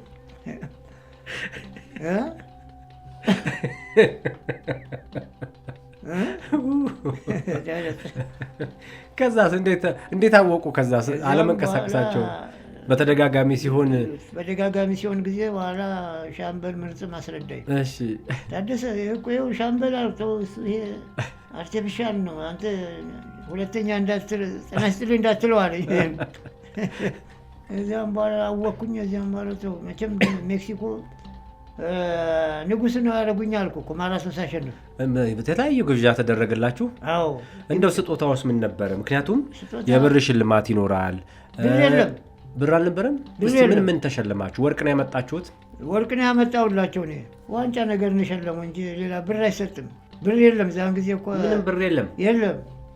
ዋንጫ ሽልማት ነው የሚሰጠው። እንግዲህ አንተ ልዩ ዋንጫ ተሸላሚ። እሺ እሱን ይሰጣል። እዚያም በኋላ ትበላለህ፣ ወደ መኝታ ቤት ትሄዳለህ። ሌላ የለውም። ምንም ብር የለም። አይሰጥም። እዛ ጊዜ በሞኙ ዘመን እኮ ነው። ሞኝ ዘመን ነው። ፈረንጅ የማያውቀውም ብር የሚባል። እናንተም ሀገር ወክላችሁን የወጣችሁት ለኢትዮጵያ ብላችሁ ነው ደምና አጥንታችሁን የከፈላችሁ። አዎ እንዴ ይሄ እኮ መስዋዕት ከፍለን የምትሮጠው። አሁን ፖርቶሪካ ስንሮጥ ለምንድን ነው ውሃ የሚረጩ? ለምንድን ነው? የእነሱ ሰው እንዲያሸንፍላቸው ነው። የቢራ ውሃ የሚረጩ ለምንድን ነው? ወደኋላ እንድንቀር ነው። ያን ሁሉ ተቋቁመ ነው የምትሮጠው እኮ። ምን ውሃ በመሀል ይረጯቸዋል? ፖርቶሪካ የቢራ የቆርቆሮ ቢራ ሁሉ ይረጫሉ። ምክንያቱም ወደኋላ እንድትቀሩ የእነሱ ሰው እንዲያሸንፍ። እሱ የአሜሪካው ላይ እንገባለን። በመቼ እንደሄዳችሁ እሱ ጋር እንገባለን። እንደው አንድ ጥያቄ ልጠይቅህ። እንደው በጭውታችን መሀል ምን ትዝ አለኝ መሰለዎት? እዛ ገጠር እናት አባተዎት ጋር እያሉ ጠዋት ተነስተው ሞፈርና ቀንበር ተሸክመው ያን ሁሉ መንገድ አቋርጠው ተራራውን ሜዳውን አቋርጠው በሬዎችን አሰማርተው አርሰው ውለው ይገቡ ነበረ። እቤት ገብተውም ጠላዋንም ሽምብራዋንም ቆርጠም እያደረጉ እዛ ደግሞ ሜክሲኮ ጋር ሄደው ንጹህ አልጋ ላይ ተኝተው በንጹህ መንገድ ሮጠው በዛ ሁሉ ፈረንጅ መሃል አሸንፈው ያ ሁሉ ሰው ሲያጨበጭቡት ወርቅ ሲያመጡ ለኢትዮጵያ እንደ ወደ ኋላ ተመልሰው ያን ቦታ ሲያስቡት ምን ተሰማዎት? አልመጣበውትም ወደ በሐሳቦት? በግብርና ቦታ ላይ ያለው ላሞችን የት ነው የምንወስዳቸው? ፎገራ የሚባል ሜዳ አለ። ፎገራ እልም ያለ ሜዳ ነው። የደጋ ከብቶች በጋ እዚያ ነው የሚመጡት በሙሉ። አሁን የእኔ ተራ ሲደርስ ጥበቃ ሲደርስ 1 ወር ሙሉ የሚያቆይ ዳቦ ተጋግሮ በኮፈዳ ይባላል። ኮፈዳ ግጥም አድርገህ ሞልተህ ነው ዘምተደው ወር የሚያቆይ ነው። ታዲያ ከብቶችን የምጠብቅ አንተነ እያለብክ ምን እያልክ ወተቱን ትገፋለህ። ልክ ቅቤ መውጣት ሲጀምር በሱ ላይ እሱን ትነደዋለህ እንዳለ ወተት ቅቤ መውጣት ሲጀምር የለም እሱ እንዳለ ትለዋለህ በዳቦ ላይ ይጠጣል። ይሄ እንዴ ይጠጣል። እዚያም በኋላ ደግሞ ጥጋብ አለ። እረኛ ጋር ትታገላለህ። ትግል ራቁት እኮ ነው። ሱሪ የሚባል የለም እኮ ምን ሆንክ? ትታገላለህ። እረኛ ጋር ትጥላለህ፣ ትወድቃለህ፣ ትነሳለህ። እንደሱ እያልን ወር ሙሉ ጥጋብ ይሰማል። ወተቱ እኮ ነው። ወተት ያን ቂጣ ትቀድና ያን ወተት ትነፋለህ። ጉልበት እንዳፈር ነው። ከዛ ወር ስጨርስ ደግሞ ሌላ ሰው ይመጣል። ከብቶች ለማደለብ በሬ ከብቶችን ደህና ሳር ስላለ እዚያ ደህና ንጹህ ሳር አለ፣ እሱ እንዲበሉ ነው። እዚያም በኋላ ነው እንግዲህ እኔም ወደ ባህር ዳር የመጣሁትኝ። እዛ ሜክሲኮ ሲያሸንፉ መቼም ያን ሁሉ ውጣ ውረድ ወጥተው መከራ ስቃይተዋል። መቼም የከፈሉት ዋጋ ብዙ ነው በወጣትነት እድሜቱ። ግን ሜክሲኮ ከሆኑ በኋላ ወደ አእምሮ ወደ ትዝታው አልመጣበትም? እዛ ልክ ሲያሸንፉ ምን አለ እናትና አባቴ ቢያዩኝ፣ ወንድሞቼ ቢያዩኝ፣ እህቶቼ ቢያዩኝ አላሉ? ያሉ እኮ በቴሌቪዥን ተላልፏል። ወዲያው ነው እኮ የተላለፈው። ስለዚህ አይተዋል። መልካም። እሺ ወደ እንትን እንመለስ እስቲ። 2 ሰዓት ከ12 ደቂቃ አሸንፋችሁ ሜክሲኮ ላይ አሸንፋችሁ የወርቅ ሜዳሊያ መጣችሁ። ሻምበል ምሩጽ ይፍጠር ደግሞ በ10,000 ወርቅ ይዞ መጣ። ኢትዮጵያ እልላለች፣ አፍሪካ እልላለች። አዲስ አበባ ኤርፖርት ስትገቡ አቀባበሉ ምን ይመስል ነበር? በጣም ጥሩ ነው። የበለጠ ደስታ አለ እዚያ ላይ። እሺ እስቲ ንገሩኝ። አየሯ አዲስ አበባ ወርዳ በቆመችበት ሰዓት የአውሮፕላን በሩ ሲከፈት ጀነራል ከበደ ወርቁ ይገባሉና እኛን ተነሱ አሉና አሰልፈው እሳቸው መርተው ይዘውን ይወርዳሉ። ከወረዱ በኋላ ልክ አንድ የመቶ ጦር በመሳሪያ ተሰልፏል። መሀል ያቆምና አበባ ጉንጉን ያው ሽልማት ተደረገ። ያ ካለቀ በኋላ ሰልፉን በእያንዳንዱ ጀነራሉ አስጎበኙን፣ እያንዳንዱ ሰልፍ ውስጡ ነው። እዚያ ሰልፉን ከጨረስነ በኋላ የነበርንበት ተመልሰን መጠን ቆምንና የኢትዮጵያ መዝሙር ይዘመራል። መዝሙሩ ካለቀ በኋላ ጀነራሉ 2 መኪናዎች ቀርበዋል። አንዷ ለስፖርተኞች፣ አንዱ ለሙዚቀኞች። እዚያ መኪናው ተቀረበና ሙዚቀኞች እናንተ እዚህ መኪና ወጡ፣ ሯጮች እዚህ ሁኑ እና ትእዛዝ ሲሰጡ ምንድን ነው የሰጡት? እናንተ አሁን ከዚህ ተነስታችሁ በ6 ኪሎ ታረጉና በጦር ኃይሎች አድርጋችሁ በጎተራ ዙራችሁ በመሿለኪያ አራታችሁ 4ኛ ክፍለ ጦር ነው መጨረሻው የምትገቡትኝ ብሎ ትእዛዝ ሰጠ ጀነራሉ። ቀጥል አለ። ሙዚቃው መቼም ከተማው እያቀለጠው አዲስ አበባን ዞሩ። መጨረሻ 4ኛ ክፍለ ጦር እዚያ ሰሌማኒው ተዘጋጅቷል። 150 ሰራዊት አለ። ልክ መግቢያው ላይ ስንደርስ ሰራዊት ግራና ቀኝ ተሰልፎ በመሀል ላይ የገባ ነው። ወደ ውስጥ ስቴጅ አለ። እዚያ ስቴጅ ላይ ወጣ ጀነራሉ። ንግግር አረጉ። ንግግር ሲጨርሱ ደግሞ ክቡራቱ ይነቃቸው መጨረሻ ንግግር አረጉና ሪፖርቱ ተነበበ። እንግዲህ ሩጫው ማለት ነው። አሁን መጨረሻ ተወነቃቸው የሰጡ ምንድን ነው? ነገ 2 ሰዓት ተኩል አዲስ አበባ እንድንገናኝ ስታዲየም እንድንገናኝ ብላም ትእዛዝ ሰጡ። ክቡር አቶ ይድነቃቸው ተሰማ በወቅቱ ምን ነበር ስልጣናቸው? ሚኒስትር ናቸው። የስፖርት ሚኒስትር ናቸው። ኮሚሽነር አይደል? እዛን ጊዜ በኮሚሽነር ነበር የሚመራው። የእሳቸው ናቸው በስፖርት አጠቃላይ የሚመሩት። ኳስ የለ ምን የለ እሳቸው ናቸው። በጣም ጎበዝ። ለአፍሪካ ለኢትዮጵያ እንኳን የእግር ኳስ እድገት ለማምጣት ሲታገሉ የቆዩ ናቸው። የአፍሪካ ቡድን እንኳን ወደ ዓለም ዋንጫ እንዲገባ እንኳን ሲታገሉ የቆዩ እሳቸው ናቸው። ወደ 5 ያደረሱ እሳቸው ናቸው አይደል? እና ብዙ ታሪክ ያሳለፉ ጀግና ናቸው። እውነት ነው። ሩጫም ይወዳሉ። ኦሎምፒክንም አብረው የመሩ እሳቸው ናቸው። በጣም ግሩም። እሺ እና እዚያም በኋላ እሳቸው ንግግር ከጨረሱ በኋላ ሰራዊቱ ወደ አዳራሹ ገባ። እዚያ ምግብ አለ፣ የተዘጋጀ ምግብ አለ። ምግብ መውሰዱ ተባለ። ያው እኛም ተሰልፈው ወሰድን። እኔ ሳየው ክትፎ አለ፣ ጥሬ ክትፎ አለ፣ የተቀቀለ በአይብ ጋር እንትን አለ። ሁለቷን ብቻ ነሳ። ወጣ አልበላም አልኩኝ። የተመረጠው ይሻላል። እነዚህ ናቸው እንጂ አቅም ሰጮቹ። ቀይዋን ስጋና ከአይብ ጋር ቀላቀልቻለች። እሷንን በሁለት ቁርጥ አለኩና ይዤ ወድኩኝ። እሷን ቀመሳ አለኩኝ እና ቢራም ሞልቷል። እሷን አንድ ሁለት ጠርሙስ ነፋውና እኔ ምኝታዬ እዚያው ግቢ ነው። ሌሎች ግን ውጭ ነው የሚሄዱት። አየር ኃይል ምሩጥ ይፍጠር ክፍሉ አየር ኃይል ነው፣ ደብረ ዘይት ነው። ደብረ ዘይት ነው እሱ። አሁን እንግዲህ ነገ 2 ሰዓት ተኩል ነው ስለተባለ ሆቴል ነው የሚያድረው። ራሱ እዚሁ ሩቅ ስለሆነ ሩቅ ነው። ዮሐንስ ማመድ ቤቱ እዚያው አጠገብ ነው። ቤቱ ይተኛል። እኔ ብቻ 4ኛ እዚያው ውስጥ ነኝ። መሿለኪያ እዚያ በቃ ራሱ እዚያ አደርን። በቃ ቶሎ ስታዲየም ተገናኘን። ጠዋት ተገናኛችሁ ከክቡር አቶ ይድነቃቸው ተሰማ ጋር? ንጉሴ ሮባ አብሯል። ንጉሴ ሮባም የእናንተ አሰልጣኝ የነበረ? አሁን ሁለቱ ነው እዛውን የሄዱ ቤተ መንግስት። ቤተ መንግስት እዚያ ሲሄዱ የተከበሩ መጀር ጀነራል አበበ ገመዳ ይባላሉ። የክቡር ዘበኛ አዛዥ። እልፍኝ አስከልካይ ይባላል። እልፍኝ አስከልካይ? አሰላፊ ማለት ነው። እንግዳውን እንግዳ ሲመጣ አሰላፊ ማለት ነው። እልፍኝ አስከልካይ ማለት አሰላፊ ማለት። አሰላፊ አዲያ ሰራዊቱ አዛዦች፣ የስራ ሚኒስትሮች ከእሳቸው ጋር ይመጡና ጠዋት ስራ መመሪያ የሚሰጣቸው እሳቸው ጋር ነው። በግል አይሆንም። መጥተው ይቀርባሉ። እያንዳንዳቸው መመሪያ የሚሰጡ ጃንዌ ናቸው። ያ በሙሉ ምድረንትን ተሰልፎ እዚያ አሁን ስፖርተኛ ይቅደም ተባለ። መጣንና ገና አልገቡም ቢሮ። ቀይ ምንጣፍ ተነጥፏል። ያቺ ውሻ ደግሞ ትመራለች። የጃንሆይ ውሻ? አዎ፣ እሷ ካልመራች አይሆንማ። ቀስ እያሉ እንደ ጉንዳል ነው የሚራመዷት። ለምንድን ነው ውሻዋ ካልመራች የማይራመዱ? እሷ ነች ዋና አነፍናፊዋ፣ እሷ ነች። ፈንጅ ቢኖርስ ሰልጥናለች ማለት ነው። ፈረንሳይ ነው ያመጧት። አሁን ቀስ እያሉ እሷ እያፈነች ቀስ እያሉ ትሄዳለች። እና መግቢያው እንደዚህ በሩ ላይ ደረስንና እሳቸው በር ላይ ቆሙ።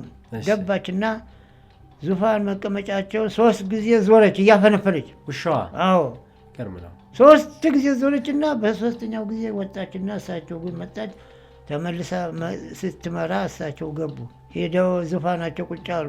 ዞረችና እሳቸው ግን ቁጭ አለች። ስፖርተኛ ይቅደም ተባለና እኛ ቀደምና ክቡር አቶ ይድነቃቸው መጀመሪያ የማራቶን ሪፖርት ይነበብ ተባለ። የማራቶን ሪፖርት የኔ ተነበበ በወቅቱ እንግዲህ በወቅቱ። እሺ አሁን ሲነበብ ካለቀ በኋላ ጃንሆይ ጠየቁኝ። ልጅ አሉኝ። አቤት። ምንድነው ውድድር ላይ ያጋጠመ እስኪ ንገረኝ አሉ። እኔ እርስዎ ልጅ ፈረንጅ አላስጠጋም ብዬ ብቻዬን ሞተር ጋር ነው የጨረስኩኝ። ታባቱንስ አልኩኝ። ጨበጡኝ። እንደዚህ ጀግና ልጅ አደንቅሃለሁ፣ የአፍሪካ ልጅ። እውነት ነው ልጅ፣ አይዞህ ታድጋለህ። አንድ ጊዜ 50 አለቃ ይሄ ፖሊስ የለም እሷን እና 1 ብር ሰጡኝ። 1 ብር ሰጡኝ። ትልቅ ዋጋ ነበረው 1 ብር። 1 ብር ያው ጠጣንበት ወተት እናንተ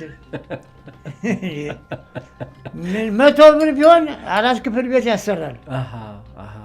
እንደኛ ካሊሜትሩ በ3 ብር ነው። 1 ብር አይሰራም። በዛን ሰዓት ቤተ መንግስት መግባት፣ ከጃንሆይ ጋር መገናኘት ማንም ሰው የሚያገኘው እድል አይደለም። ግን እርስዎ አሸንፈው አንደኛ ወጥተው ወርቅ ይዘው ነው የመጡት ለኢትዮጵያ።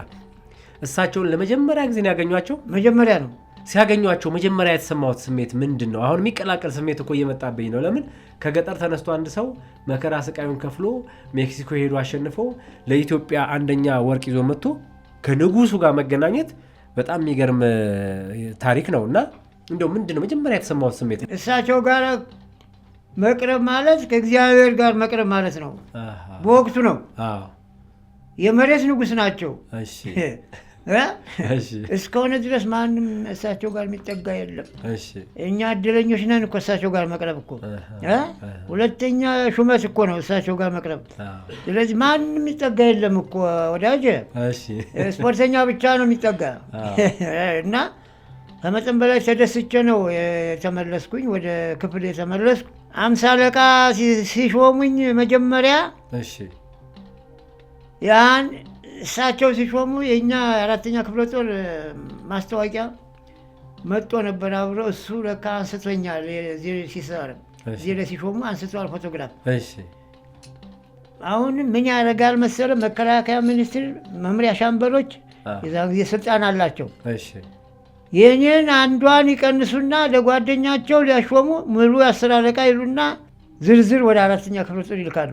እሺ ዮሐንስ መሐመድ 50 አለቃ ነው። እሺ እኔ 50 አለቃ ነኝ።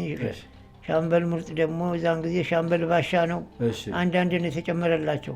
እኔ ነኝ ትልቁን ያገኘሁት። እሺ የኔን ይቀንስና መምሪያ ሻምበል ጸሐፊ ለጓደኛው ሊያሾም አንዱን አስቀንሷታል። አንዷን ዜሮ።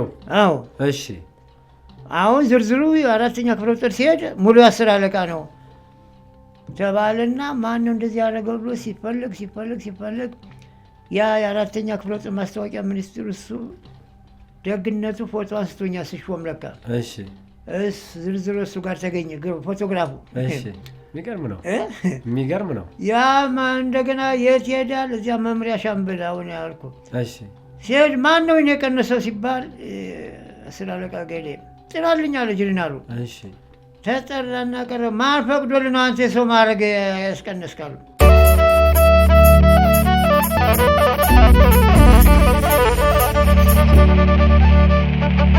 የተከበራችሁ የአዲስ ምዕራፍ ፖድካስት ተከታታዮቻችን ላይክ አድርጉ፣ ሰብስክራይብ፣ ሼር አድርጉ።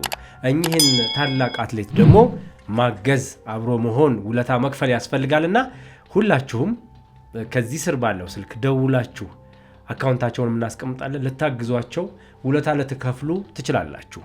ለኛ ትንሽ ነገር ለሳቸው ትልቅ ነውና አብራችሁን ሁኑ፣ ከኛ ጋር ሁኑ። እሳቸው ጋር ደግሞ በግል ደውላችሁ እዚህ ባለው ስልክ ደውላችሁ ልታገኟቸው ትችላላችሁ። 100 አለቃ ታደሰ ሰጣርጋቸው መቼም ከርሶ ጋር መጨዋወት በጣም በቃ ወደ ኋላ ተመልሶ ታሪክን በእጅ መጨበጥ በአይኔ ማየት ያህል ይሰማልና ከጃንሆይ ከኢትዮጵያ ንጉሠ ነገሥት ከጃንሆይ ጋር እጃቸውን ጨብጠው ዋንጫ ተሰጥቶት አይደለም? አዎ። እንደገና ደግሞ 1 ብርና የ50 አለቃ ማዕረግነት ሰጥቶታል። አዎ። በ1965 ዓ.ም ከጃንሆይ የተቀበሉት ዋንጫ አለ፣ የ50 አለቃ ማዕረግነት አለ። አዎ። ከዛ በኋላ ግን ማዕረጎት ተቀንሶ ለሌሎች ለጓደኞቹ ሊሰጡ ሲሉ ጀነራል ይሄን ነገር ሰምተው አስጠርተው ምን እንዳሏቸው እሱ ላይ ነበር ያቆምነው። የ4ኛ ክፍለ ጦር ማስታወቂያ ሚኒስትሩ ያነሳው ፎቶግራፍ ተገኘ። ሲፈለግ እሺ አጋጣሚ ተገኘ። እሺ ማን ነው ይሄን ያደረገ ተብሎ ሲታይ መምሪያ ሻምበሎች መብት አላቸው ጓደኛ ለማሾም። የኔ አዲስ ነው ይሉና ይቀንሱና ለጓደኛቸው ሊያሾሙ ሲሉ አጋጣሚ ተገኘ እንትኑ። እሺ ማን ነው ሲባል ጊዜ ምክትል 10 አለቃ ገሌ በልጥራልኝ አለ። ደሞዙን የ6 ወር ማዕረጉን ገፈፈ ለተወሰነ ጊዜ። ማዕረጉም ተነሳ። አዎ 6 ወር ደሞዙም ተቀጣ። ደሞዙ ግማሽ ደሞዝ እንዲያገኝ ይገባዋል ማለት ይቻላል እንዴ? እንደውም አለመታሰሩ ራሱ አሁን ምን ያደርጋል? እዚያን በኋላ እንደገና ተጣርቶ ያ የኋላ ቀሪው ተጽፎ ወደ 4ኛ ክፍለ ጦር ሄድና በ50 አለቃ እንትኑ ተስተካከለ። እሺ እንደዚህ ያለ ታሪክ ያጋጥማል ልጅ። አዎ የሚገርም ታሪክ። ተንኮለኞች ናቸው ጓደኛ። እዛን ጊዜ መምሪያ ጸሐፊዎች መብት አላቸው ማሾም፣ ጓደኞቻቸውን ማሾም መብት አላቸው። አዳስ ማሾም ይችላል። ፎቶ ባይነሳ ግን ፎቶ ባይገኝ እስካሁን ማዕረጎት ቀንሶ ነበር። ቀንሶ አይደለም በጣም ሞራል ይነካ ነበር። ህዝቦች አይደሉ እንዴ እነሱ አስቸጋሪዎች ናቸው። በጣም ከባድ ነው። አዎ ከዛስ በኋላ ምን ሰራን መሰለ ወንድሜ? ልምምድ እየሰራን ከቆየን በኋላ ጅቡቲ 20 ኪሎ ሜትር ከሻምበል ምርጥ ጋር እኛ ተላክነ። እዚያ ደግሞ ሶማሌዎች ይበዛሉ። አንተን በጫማ ቀለም እየወረወሩ ይመተዋል። በሩጫ ላይ ኬንያ ሶማሌ እንዲያሸንፉ እንግዲህ ዙር ነው የምንሄደው። ሰዓት ነው 20 ኪሎ ሜትር ነው እዛ። አዎ ሰዓት ነው። ሙቀቱ መቼም ሌላ ነው አልኩ። ይህ በጫማ ቀለም እየወረወሩ ይመተዋል። እንግዲህ ዳኛ የለም ዛሬ ሞተ ነው። ያን ሁሉ ተቋቁመን 1ኛ 2ኛ ሆነን ሽልማቷ ደግሞ ሬዲዮ ነች፣ ትንሿ ሬዲዮ መደዳው ተደረደረችና ስም እየተጠራን ስንሸለም ሻምበል ምርጥ ተጠርቶ ሲሸለም ሻምበል እንግዲህ ዛን ጊዜ አፍላ ጉልበት ላይ ያለው ልክ ሁለቱን ሬዲዮ ለማንሳት በግራ እጁ አንዱ ሬዲዮን ይዟል፣ በዚህኛው አንድ ይዟል። ሁለቱ ሊወስድ እኮ ነው።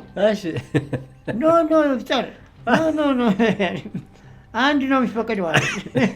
እኔም ተጠራው ያቺ እኔም አንዷን አነሳውና ሄድኩ ወደ ኋላ። ምሩጽ ይፍጠር በስንት ኪሎ ሜትር? 21 ነው። የእርሶማ 21 ነበር? አንድ ላይ ነን። እሺ እኔ ሁለተኛ ነው እኮ ሁለተኛ የብር ሜዳሊያ ያገኘሁት። እሺ አዎ የብር ሜዳሊያ። አዎ ዛሬ ሽልማቱ ሬዲዮ ነች። አዎ ፊሊፕስ ሬዲዮ ይባላል ድሮ። እሺ እሷን አገኘው። በቃ እዚያም በኋላ ወደ ሀገራችን ስንመለስ አዲስ አበባ ስንገባ ትንሽ ሙቀት ስለነበር አውሮፕላን ስንወርድ ብርድ ይመታኛል። እሺ በሽተኛ ሆንኩኝ። ታመሙ? አዎ ክብረ ጦሩ አሳከመኝ። እሺ የሚፈለገውን ነገር አሟላ አሳከም ተሻለኝ እና ያንን ሳምባ ነክቷል እኮ። እሺ ያን በግድ አስወገድኩና ወደ ሩጫ ዓለም ገባሁኝ ነው። አሁን እንደገና ተሽሎኝ አውሮፓ ላይ ማን ጋር ተላኩ መሰለ? እኔ ጋር አብሮ ሄደው። ማን ነው ስሙ? ወልዴ ሮበሌ ሚኒ ኦሎምፒክ ይባላል። እሺ ሁለት ሰው ተላከ፣ እኔ አንዱ እኔ ነኝ። እሺ ሶቪየት ህብረት ማለት ነው። ሶቪየት ህብረት። አዎ እዚያ ኦሎምፒክ ማለት ነው። በቃ ሩጫው ከባድ ነው። ከዚያ አራተኛ ነው የሆንኩት። ራሴ ዛን ጊዜ እኔ ራሴ ነው የተሸወድኩት። ለምን ተሸወዱ? ራሻ ሲሄዱ ነው የተሸወዱት? መግቢያ ለ5 ኪሎ ሜትር ሲቀር ተሸወድኩ። ለምን ጠረጴዛ ላይ ብዙ ለስላሳ እንትኖች አሉ መጠጦች። እሺ ያን መጠጥ አነሳውና ስትጫነው በዚህ በሁለት አፍንጫ ውስጥ ገባሁ። ስገባ አየር ተዘጋ። እሺ ትንፋሽ የለም። እሺ ሌሎቹ እኮ መግቢያ ደርሰናል እኮ አሁን እየተፋጁ ነው፣ እየተቀዳደሙ ነው። እሺ ከዚያ በኋላ ከሄድኩ በኋላ ትንፋሽ እንደገና አመላለሰኝና ሩጬን ቀጠልኩኝ። እኔ አራተኛ ገባሁና አንድ ወረቀት ምናምን ሰጡኝ። ወረቀቱ እንኳን የት እንደጣልኩኝ ጠፍቷል። እንግዲህ ቤት እየቀየርን ስንሰቃይ ቆይተናል ልጅ እና የሱ እንዳለ አላየሁትም። እሱ እንትኑ አሁን እዚያ ተመለስንና ወደ ሀገራችን ገባን። ልምምድ ስንሰራ ከቆየን በኋላ 42 ኪሎ ሜትር ነው ራሻ የተወዳደራችሁት? ሁሉ 42 ነው። እሺ እንደገና የት ይልኩናል? 3 ሰው አቴንስ። ይቺ እዚህ አቴንስ የተወዳደራችሁበት ነው? ማን ናቸው? እኔ አሸነፍኩ። ሁለቱም ሙተዋል። የሉም። አሁን ኢትዮጵያዊ ናቸው? ደረጀ ነዲ የለም እሱ ረጅም አለ። አጭሩ አፍሮስ አለ። ከበደ ባልቻ ሙተዋል። ደረጀ ነገሌና ታደሰ ጠርጋቸው የዚህ ሰዓት ላይ የመቶ አለቃ ነበሩ ወይስ 50 አለቃ? መቶ አለቃ ነኝ። መቶ አለቃ። ከበደ ባልቻ ፌዴሬሽን አበሳጫቸውና እድገት አልሰጣቸው አለ። ካናዳ ጠፍተው ሄዱ። እሺ ካናዳ ነዋሪነት አገኙ። እሺ ከዚያ እንደው ጥሩ ውጤት ያገኙ ናቸው። ዓለም ዋንጫ እኮ አሸንፈዋል። እና ለምንድን ነው ማዕረግ የከለከላቸው? እድገት አልሰጠው ፌዴሬሽኑ። ለምንድን ነው? ክፍላቸው ግን ሻለቃ ሰጠ። ፖሊስ ነበር፣ ሻለቃ ሰጥቷል ፖሊስ። ፌዴሬሽን ግን የገንዘብ እድገት የለውም። ዝም ብሎ አስቸጋሪ ነው። አሁን እኛን ሁሉ የጣሉን እኮ የሚደጉመን ሰው አጠን እኮ ነው። ፌዴሬሽኑ እኮ መደጎም ይገባል እኮ። አንድ ለፌዴሬሽን ነው የምትሰራው፣ ሁለት ለሀገር ነው የምትሰራው። ልክ ነው። ሁለቱን ይዘህ ነው የምትጓዝ። ልክ ነው። ድጎማ መስጠት የሚችለው ፌዴሬሽን ነበርና አሁን ማመልከቻ አስገብቻለሁ። ይኸው ማመልከቻው 3 ወር አልፎታል። ማንም ጠራኝ የለም። እጄ ስጠይቅ የሽግግር ጊዜ ስለሆነ ገንዘብ የለም አጥሯል አሉ። ተመልሼ አልሄድኩም። ተስፋ አስቆረጡኝና እንደገና ወደኋላ ተመለስኩ። ማዕረግ መደገም በቂ ገንዘብ መጦሪያ መስጠት የሚገባቸው ፌዴሬሽን ነው። ልክ ነው። ልክ ነው። ጉልበታችንም የጨረስነው ለፌዴሬሽን ነው። በዜሮ ተነስተን ትልቅ ደረጃ እንዲደርስ ያደረግነው እኛንና ልክ ነው። ይሄም በእውነት ያሳዝናል። አሁንም በዚህ የሚቆም አይደለም። አለቆች አሁን በተመደቡበት ቦታ ይህን ተገንዝበው እኔን እንዲጠሩኝ እንደው እኔ በክብር ነው እየጠብቃቸው። መጠሪያ ያስፈልገኛል። ባዶ ነኝ። ለኢትዮጵያ ለፍቻለሁ፣ ደክሜያለሁ፣ ጉልበት አፍስሻለሁ። ጥሩ ውጤት ስናመጣ ቆይተናል። ማን የሚያስታውሰን አጣንና ወገኖች እንዲሁ እስቲ ጎብኙን፣ እስኪ ጎብኙን፣ አትርሱን፣ አስቡን ልጆች። አሁን ራሱ አደጋ ቦታ ነው ያለ ነው። አሁን ኑሮም ራሱ የደከመ ኑሮ ነው ያለውትኝ። የሚደግፈኝ ሰው አጥቼ አሁን እየተንከራተትኩ ነው ያለው። ወደ ልመና እየወጣን እኮ ነው ወገኖች። አዎ በአንድ ወቅትም መንገድ ላይ ሜዲያ ላይ አስቀምጠው ልመና ውስጥ ነበሩ። ህዝቡን ይጠይቁ ነበር። የሚያውቁት ሰው እንደውም ፊቱን እያዞረ ይሸሽ ነበር የሚል ነገር ሰምቻለሁ። እስቲ ንገሩኝ ስለሱ። ወደዚህኛው ወደ ዋናው ታሪክ ሰው ቤት ብረት ወደ አቴንስ ወደ አልጄሪያ ወደ ታንዛኒያ እንመለሳለን። ግን እንደው ይሄን በመሃላቸው የሚመገብበት ችግር ገንዘብ አጠረ። እሺ የለም ምናልባት አንዳንድ ወገኖች ጥሩ አስተሳሰብ ያላቸው ወንድሞች አሉ። ወዲያም ብለው ትንሽ ይረዱ ነበር። አንዳንድ ለሁለት ወር የሚሆን ጤፍ ነገሮች እነ ስምረት የሚባለው 50 አለቃ እነሱም ለተወሰነ ጊዜ ደግፈዋል። ገንዘብ ደግሞ የተወሰነ ጊዜ እነ 50 አለቃ ነጋሽ ዱቤ እነ ኮማንደር አበበ መኮንን እነዚህ አሉ። ትንሽ እኔንም ደገፍ ያደርጉኝ ነበር። ግን አያዋጣም እኮ እሱ ወዳጄ፣ አያዋጣም። ለትንሽ ቀን ነች እሷ የምትሆነው። ከ5000 ብር በታች እኮ የምትገዛው ነገር የለም እኮ። አሁን 5000 ቢሰጡኝ ምን ያህል እህል ትገዛለች? አትገዛም። 15 ቀን እንኳን አታበላም በሱ። ይሄ ሁሉ አለ። እኔ እንደው አትሌት ፌዴሬሽን በእውነት እንደው ቢያዳምጡ ጥሩ ነው መሰለኝ። ላዩ ላይ አድራሻውን እንገልጣለን። እሱን ተመልክተው እንደው አለቆች ላዩ ላይ ያሉ አለቆች እንደው አደራችሁ እባካችሁ ፈጥናችሁ ድረሱ። ልጆች አሉን እኮ የሚቀምሱት እኮ ለምንድን ነው ሲቸግረን እኮ ነው ወደ ልመና የምንወጣው እኮ። ያለዚያ ቢኖረን አንወጣም። ልክ ነው። እና ይህንን አስተውላችሁ ይሉኝ እስኪ ወንድሞቼ። ሜዳ ላይ አንጥፈው በሚለምኑበት ሰዓት ላይ እንደው የመጨረሻ ጆት ላይ ምንም ነገር ሳያገኙ ቀርተው ነው? እስቲ ንገሩኝ ስለሱ ታሪክ። ባዶ ስለሆንኩ ነው። የት ቦታ ላይ ነበር አንጥፈው ይሉስ? ወደ አየር ጤና። የመጀመሪያ ቀን ሲወጡ ሰው ምን አለ? አፈርኩኝ እኮ ገንዘብ እጅ ላይ ስታጣ ግድ ያስገድዳል ወደ ልመና። እሺ አየር ጤና ሄደና ምንትን ዘረጋውና በቃ ወንድሞች ደግፉኝ፣ የኢትዮጵያ ጀግና የማለቱን ጀግና ነኝና እርዱኝ፣ ደግፉኝ፣ የምበላው የምጠጣው የለኝም እያልኩ እንትን ስለው ሰዎች ይጥላሉ። ግን ሰዎች ሰብሰብ ቢሉና እሷን ፎቶግራፍ በሙሉ ያያሉ። ያላቸውን ይሰጣሉ፣ ያዝናሉ። በተጨማሪ አትሌት ፌዴሬሽንስ ምንድን ነው ስራው? እነዚህ ባለውለታዎችን ሰብሰብ ባልጎ እንኳን መጦሪያ መስጠት የማይችሉ ምን ምኖት ነው? ወደ ልመና እስቲወጡ ድረስ ምን አቆየውና ብለው የሚያዝኑ አሉ አባትዬ። እና ያ ግድ ያስገድደኝና ወደዚያ ውስጥ ገባሁኝ። መንገድ ላይ ካየሁትስ እንደው በዛው ነው የሚያውቁት ሰው ይሸሽ ነበረ? ይሸሻል። ዞር ብለው ፊቱን አዙሮ ይሄዳል። እንዲህ ሰውዬ እኮ ኢትዮጵያ ጀግና እኮ ናቸው። እንዴት ነው ጎበዝ ወደ ልመና ያወጡትኝ? ስንት አውሮፓውያን ተመላልሰው እንትን ያሉ ሰውዬ እንዴት ወደ ልመና ሊወጡ ቻሉ? ይሄ መንግስትን የሚያስጠይቃሉ እኮ። ይሄን ጀግና አትሌት ያለባሌ ሲወድቁ እንዴት መጦሪያ፣ በቂ መጦሪያ እኮ ያስፈልጋል። መኖሪያ ቤት የላቸውም። መኖሪያ ቤት ሊሰጥ ይገባል። ምሳሌ እኔ ልንገርህ። አንድ ኬንያ ሻለቃ ኃይሌ 10ኛ ታላቁ ሩጫ ላይ ተጋብዘው የኬንያ አብረን ድሮ የምንሮጥ የነበረ ማራቶን መጣና እዚያ ተገናኘን። ሲያየኝ እንደው ጠፋብኝ። ሲያየኝ እንኩትኩት የወጣና ሲያየኝ አንተ አለኝ። አቤት ሙና ነው ታመን ኑሮ ነው ወይ አለኝ። አዳ እኔ ጤነኛ ነኝ። ኑሮ አልቻልኩም። ኑሮ አቅም የሚደግፈኝ አጥቼ ነው እንጂ ሙሉ ጤነኛ ነኝ አልኩትኝ። ኮማንደር ደራርቱ እነሱ ምንድን ነው የሚደግፉት ሰሩት? እናንተን ካልደገፉ ማን ሊደግፉ ነው አለ። እንግዲህ ሞክር እስቲ እናንተን ይሰሙ እንደው አልኩት። ቆይ እስቲ ለእሷም ኢንፎርም አደርጋለሁ አለ። እንግዲህ እዚያም በኋላ የዛን ጊዜ ጥሩ ጉልበት ነበረኝ። አንጋፋዎችን እኔ አሸነፍኩ። እዚህ ታላቅ ሩጫ ላይ 1000 ብር ነው ምናምን አግኝቻለሁ። እዚያ ውድድር ስንጨርስ የኬንያው ጠብቆኛል እስከምንጨርስ። ትልልቅ ሆቴል ወሰደና ምግብ ብላ አለኝ። ምግብ በላንና ስንጨርስ 10,000 ብር ሰጠኝ። አይዞ ወንድሜ አይዞ፣ ግድ የለም እኔ ኬንያ እንኳ ትልቅ ቤት ተሰጠኝ፣ ደሞዝ በቂ ደሞዝ ተሰጠኝ፣ ጥሩ ኑሮ ኖራለሁ።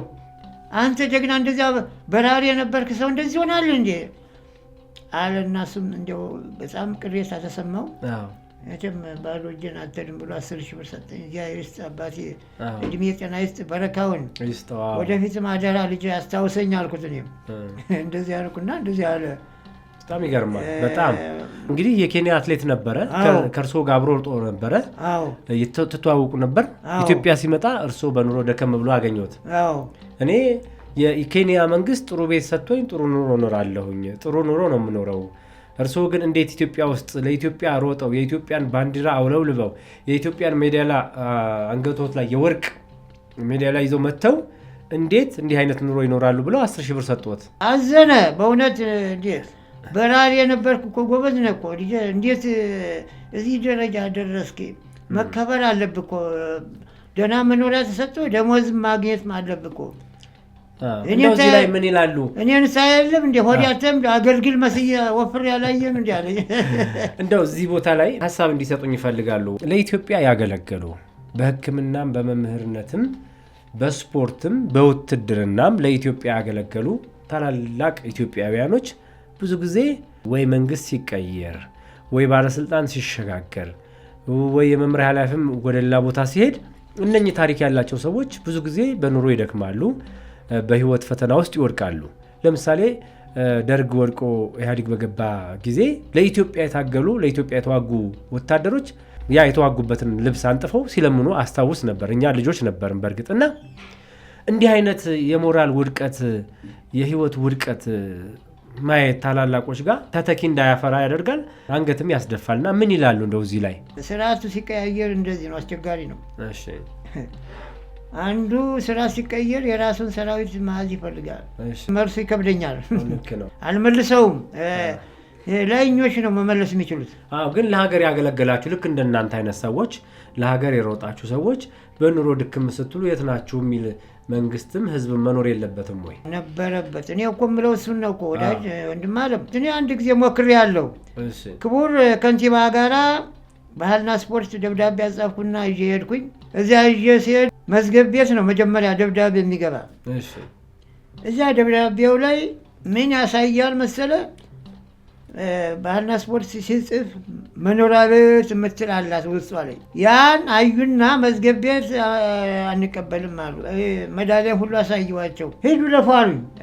መዝገብ ቤት ገብቶ ነበር የሚሄደው አይደለ? እምቢ አሉ፣ አንቀበልም አሉ። የሚቀጥሉ ሄድን፣ እሱም እምቢ አሉ። 7 ቦታ ሄድንና 7 ቦታ መጨረሻዋ አሁን ያችን ወረቀት ሰጠናት። አብሮኛ አለ አንድ ልጅ አየችና እዚህ ላይ ቤት የምትል ነገር አገኘችበት ላይ አለችና አባቴ አለች። አቤት፣ እኛ እኮ ቤት ሰጪ አይደለንም። ቤት መስጠት የሚችለው ወረዳና ክፍለ ከተማ ነው። በሉ ተመልሶ አለች። ኧረ በእናትህ ወይ ግድ የለም ቤቱን ተውና ችግሬን እንዲያቃልሉ ከንቲባ ጋር ነው መቅረብ ፈልገው። አይሆንም ተመለስ ብለው እንደ ውሻ አባረሩኝ። እኔም እያለቀስኩ ተመልሼ ሄድኩ። ልጄ የኢትዮጵያ ዜጋ እኮ ነኝ። እሳቸው ጋር ብቀር፣ እሳቸው ደግሞ መልካም ሰው ናቸው፣ ስፖርተኛ ይወዳሉ፣ ሯጭን በተለይ ይወዳሉ። እሳቸው ጋር ብቀር ወዲያው አጣድፈው መኖሪያ ቤትና ሙሉ መጠሪያ ይሰጥኛል። አመስግኜ ሄድ ነበር። ግን እሳቸው ጋር ማን ያድርሰኝ ወዳጄ። እያለቀስኩ ተመለስኩ። እዚያ ሲሄድ ጊዮርጊስ ነው አካባቢ፣ ቤተክርስቲያኑ ጎን ትናንሽ ምግብ ቤቶች አሉ እና እዚያ እንዲሁ ራበኝ። 7 ሰዓት ተኩል ነው ራበኝና እንዲሁ አክልቅ መሳልኩና ገባውና 2 ወጣቶች ድራፍት ይጠጣሉ። አባቴ ምንድን ነው እንደዚህ ነበረ አልቻልኩም አልኳቸው። እና አሉና መልሶ ደግሞ ዞኝ ሄደ አንዱ። ዞን ሲነድ ያሁንም ያሉ ያሁንም ተመለሱ፣ አንቀበላችሁም አሉ። እንደዚህ አሁን ተመልሰን በቃ ይዙት አባቴ ከቻልኩ ሰይፉ ጋር እንዲቀርቡ አደርጋለሁ አለኝ። ሞክር እስቲ አልኩት። ኑ እና ቀስ በሉና ምሳ ይበላሉ አለኝ እና እዚያ ቁጫንና ምን እንደሚበሉት አሉ ልጆቹ ነው ያልኳትና ልጇ ባስታለ ልጅ አለ እስኪ አምጪልኝ ስጓን ትንሽ ጨመር አድርጊና አምጪልኝ አልኳትኝ። አሁን ያ ፓስታ መጣና እየበላው እያለው ወዲህ ይሄ ባዶ ነው እዚህ ላይ አልወርዳል እምቢ አለ። ተናደድኩ። ውሻ አድርገው መለሱኝ። ለሀገር ነው የሰሩት እርሶ? አዎ ለሀገር ነው እንዴ? ምነው መረጃ ይገልጻል እኮ። ቀስ እያሉ ብሎ አባቴ አይዞት እያሉ እነሱ እያስታለሉ ድራፍት 1-2 ብርጭቆ እንትን አሉኝና መጨረሻ ላይ እንግዲህ አይዞት አባቴ ሰይፉ ጋር ለማቅረብ ምን ይሞክራለሁ። ይሄን የመሰለ መረጃ ይዘው እሳቸው ጋር መቅረብ ሲችሉ እንዲህ አድርገው እርስዎን አንኮላሹና መለሶት። አይዞት አሉና 600 ብር የታክስ ሰጠኝ። እንዲህ በየቦታው መልካም ሰዎች አሉ። 600 ሰጠኝና ጉልበቱን ስሜ ወደ ዓለም ባንክ ተሳፍሬ ገባው። ደወለልኝ ደህና ደረስ ወይ ብሎ እንደዚህ አሉና አሁን እንግዲህ ወዳጅ እሳቸው ጋር ለመቅረብ ውስጥ እንትን ሸለቆ ነው። ብዙ ነው፣ ብዙ መረጃ አለ። ወዲያና ወዲያ የሚሮጥ አለ። አንተ ወዴት ነው የምትሄደው? ወደ ተመለስ ወደ መጣህበትና ከመዝገብ ቤት ተነስተህ ተመለሳለ። የእነሱ መረጃ ጠብደል የሚያክሉ ናቸው። ሴቶች ነጭ ሸሚዝ ነው የሚለብሱ፣ ክራባት አለ፣ በሬበሬ ያክላለ ቁመታቸው፣ ደስ ይላሉ ሴቶች። ወዲያና ወዲያ ነው የሚሮጡት። ምን ነው ታዲያ አንድ ድሃ እሳቸው ጋር ቢቀር ምን የሚጎዳለ? እግዚአብሔር የባረካቸው ናቸው። እሳቸው እኔም ቢያገኙ በእውነት ይሰጡ ነበር። ይኸው አሁን ለአዲስ አበባ ከንቲባ ለክብርት አዳነች አቤቤ መልእክት አስተላልፈናል። የእርስዎ ንግግር በሙሉ በአንድም በሌላ ይደርሳቸዋል ብለን እናስባለን። ለሀገር የሰሩ ታላቅ ኢትዮጵያዊ፣ ኢትዮጵያን ወክለው በተለያየ ዓለማት የሮጡ የኢትዮጵያን ባንዲራ ያውለበለቡ ታላቅ አባት ናቸው። 88 ዓመታቸው ነው። አሁን ድረስ 16-17 ኪሎ ሜትር በእግራቸው የሚጓዙ ታላቅ አባት ናቸው። መኖሪያ ቤት የላቸው፣ የኑሮ ፈተና ይዟቸዋል እና ይሄ መረጃ እንግዲህ ለክብርት ከንቲባ ከደረሳቸው ምናልባት ይደውላሉ። የስራ መጣበብ ይኖራል፣ ብዙ ሀገራዊ ጉዳይ ይኖርባቸዋል። ነገር ግን እንዲህ አይነት ነገር በመሀል የሚያስተላልፉላቸው ሰዎች ሊኖሩ ስለሚችሉ እድሉ ይፈጠራል ብዬ አስባለሁ። እኛም ተስፋ እናደርጋለን። እንደ ሚዲያ ስንሰራ ለኢትዮጵያ የሰሩ ለሀገር የሰሩ እኛ ዛሬ እንድንኖር መደላደሉን፣ ጭቃውን፣ አቧራውን፣ ኮረኮንቹን የጠረጉልንን ሰዎች ታሪክ ነው የምናቀርበው። እነሱ በጠረጉልን መደላደል ላይ በተሻለ ወንበር፣ በተሻለ መንገድ፣ በተሻለ የህይወት ደረጃ፣ በተሻለ የኑሮ ደረጃ ስንኖር እነሱን መለስ ብሎ እናመሰግናችኋለን፣ የእናንተ እሾኩን ማንሳት እኛ በለሰለሰው እንድንራመድ ሆነናል ማለት ያስፈልጋል። ያለበለዛ ታላላቆች ሀገር እንዳይረግሙ ፈራለሁኝ፣ ታላላቆች ሀገር እንዳይወቅሱ ፈራለሁኝ። ምክንያቱም የህይወት ትልቁ ዋጋው ትርጉሙ ሰው በኑሮ ሲኖር መረዳዳት ነውና እኚህን ታላቅ ኢትዮጵያዊ አትሌት የመቶ አለቃ ታደሰ ሰጣርጋቸውን ማሰብ ኢትዮጵያን ማሰብ ነው ብዬ አስባለሁ። በዚህ አጋጣሚ መልእክቴን በጣም በታላቅ አክብሮት መናገር ፈልጋለሁ። እንግዲህ ክቡርነታቸው ነው በይቅርታ ነው የምጠይቀው። እንዲያው አደራ ጭምር ነው ትኩረት ሰጠው እንዲያው መለስ ብለው ይህንን ነገር ቢያውልኝና በአጭር ጊዜ ነገር ይህን ቢፈቱልኝ እንዲያው አደራ እላለሁኝ። አስቸኳይ ነው። የሚቀመስ የሚላስ ነገር የለውም። ክራይ መክፈል አቅቶን አሁን አንጥፈን እየለመና ነው የምንከፍለው እና ክቡርነቱ በተቻሉት መጠን እስቲ እንዲያው መለስ ብለው ቢያውን ጥሩ ነው የሚል እምነት አለኝ።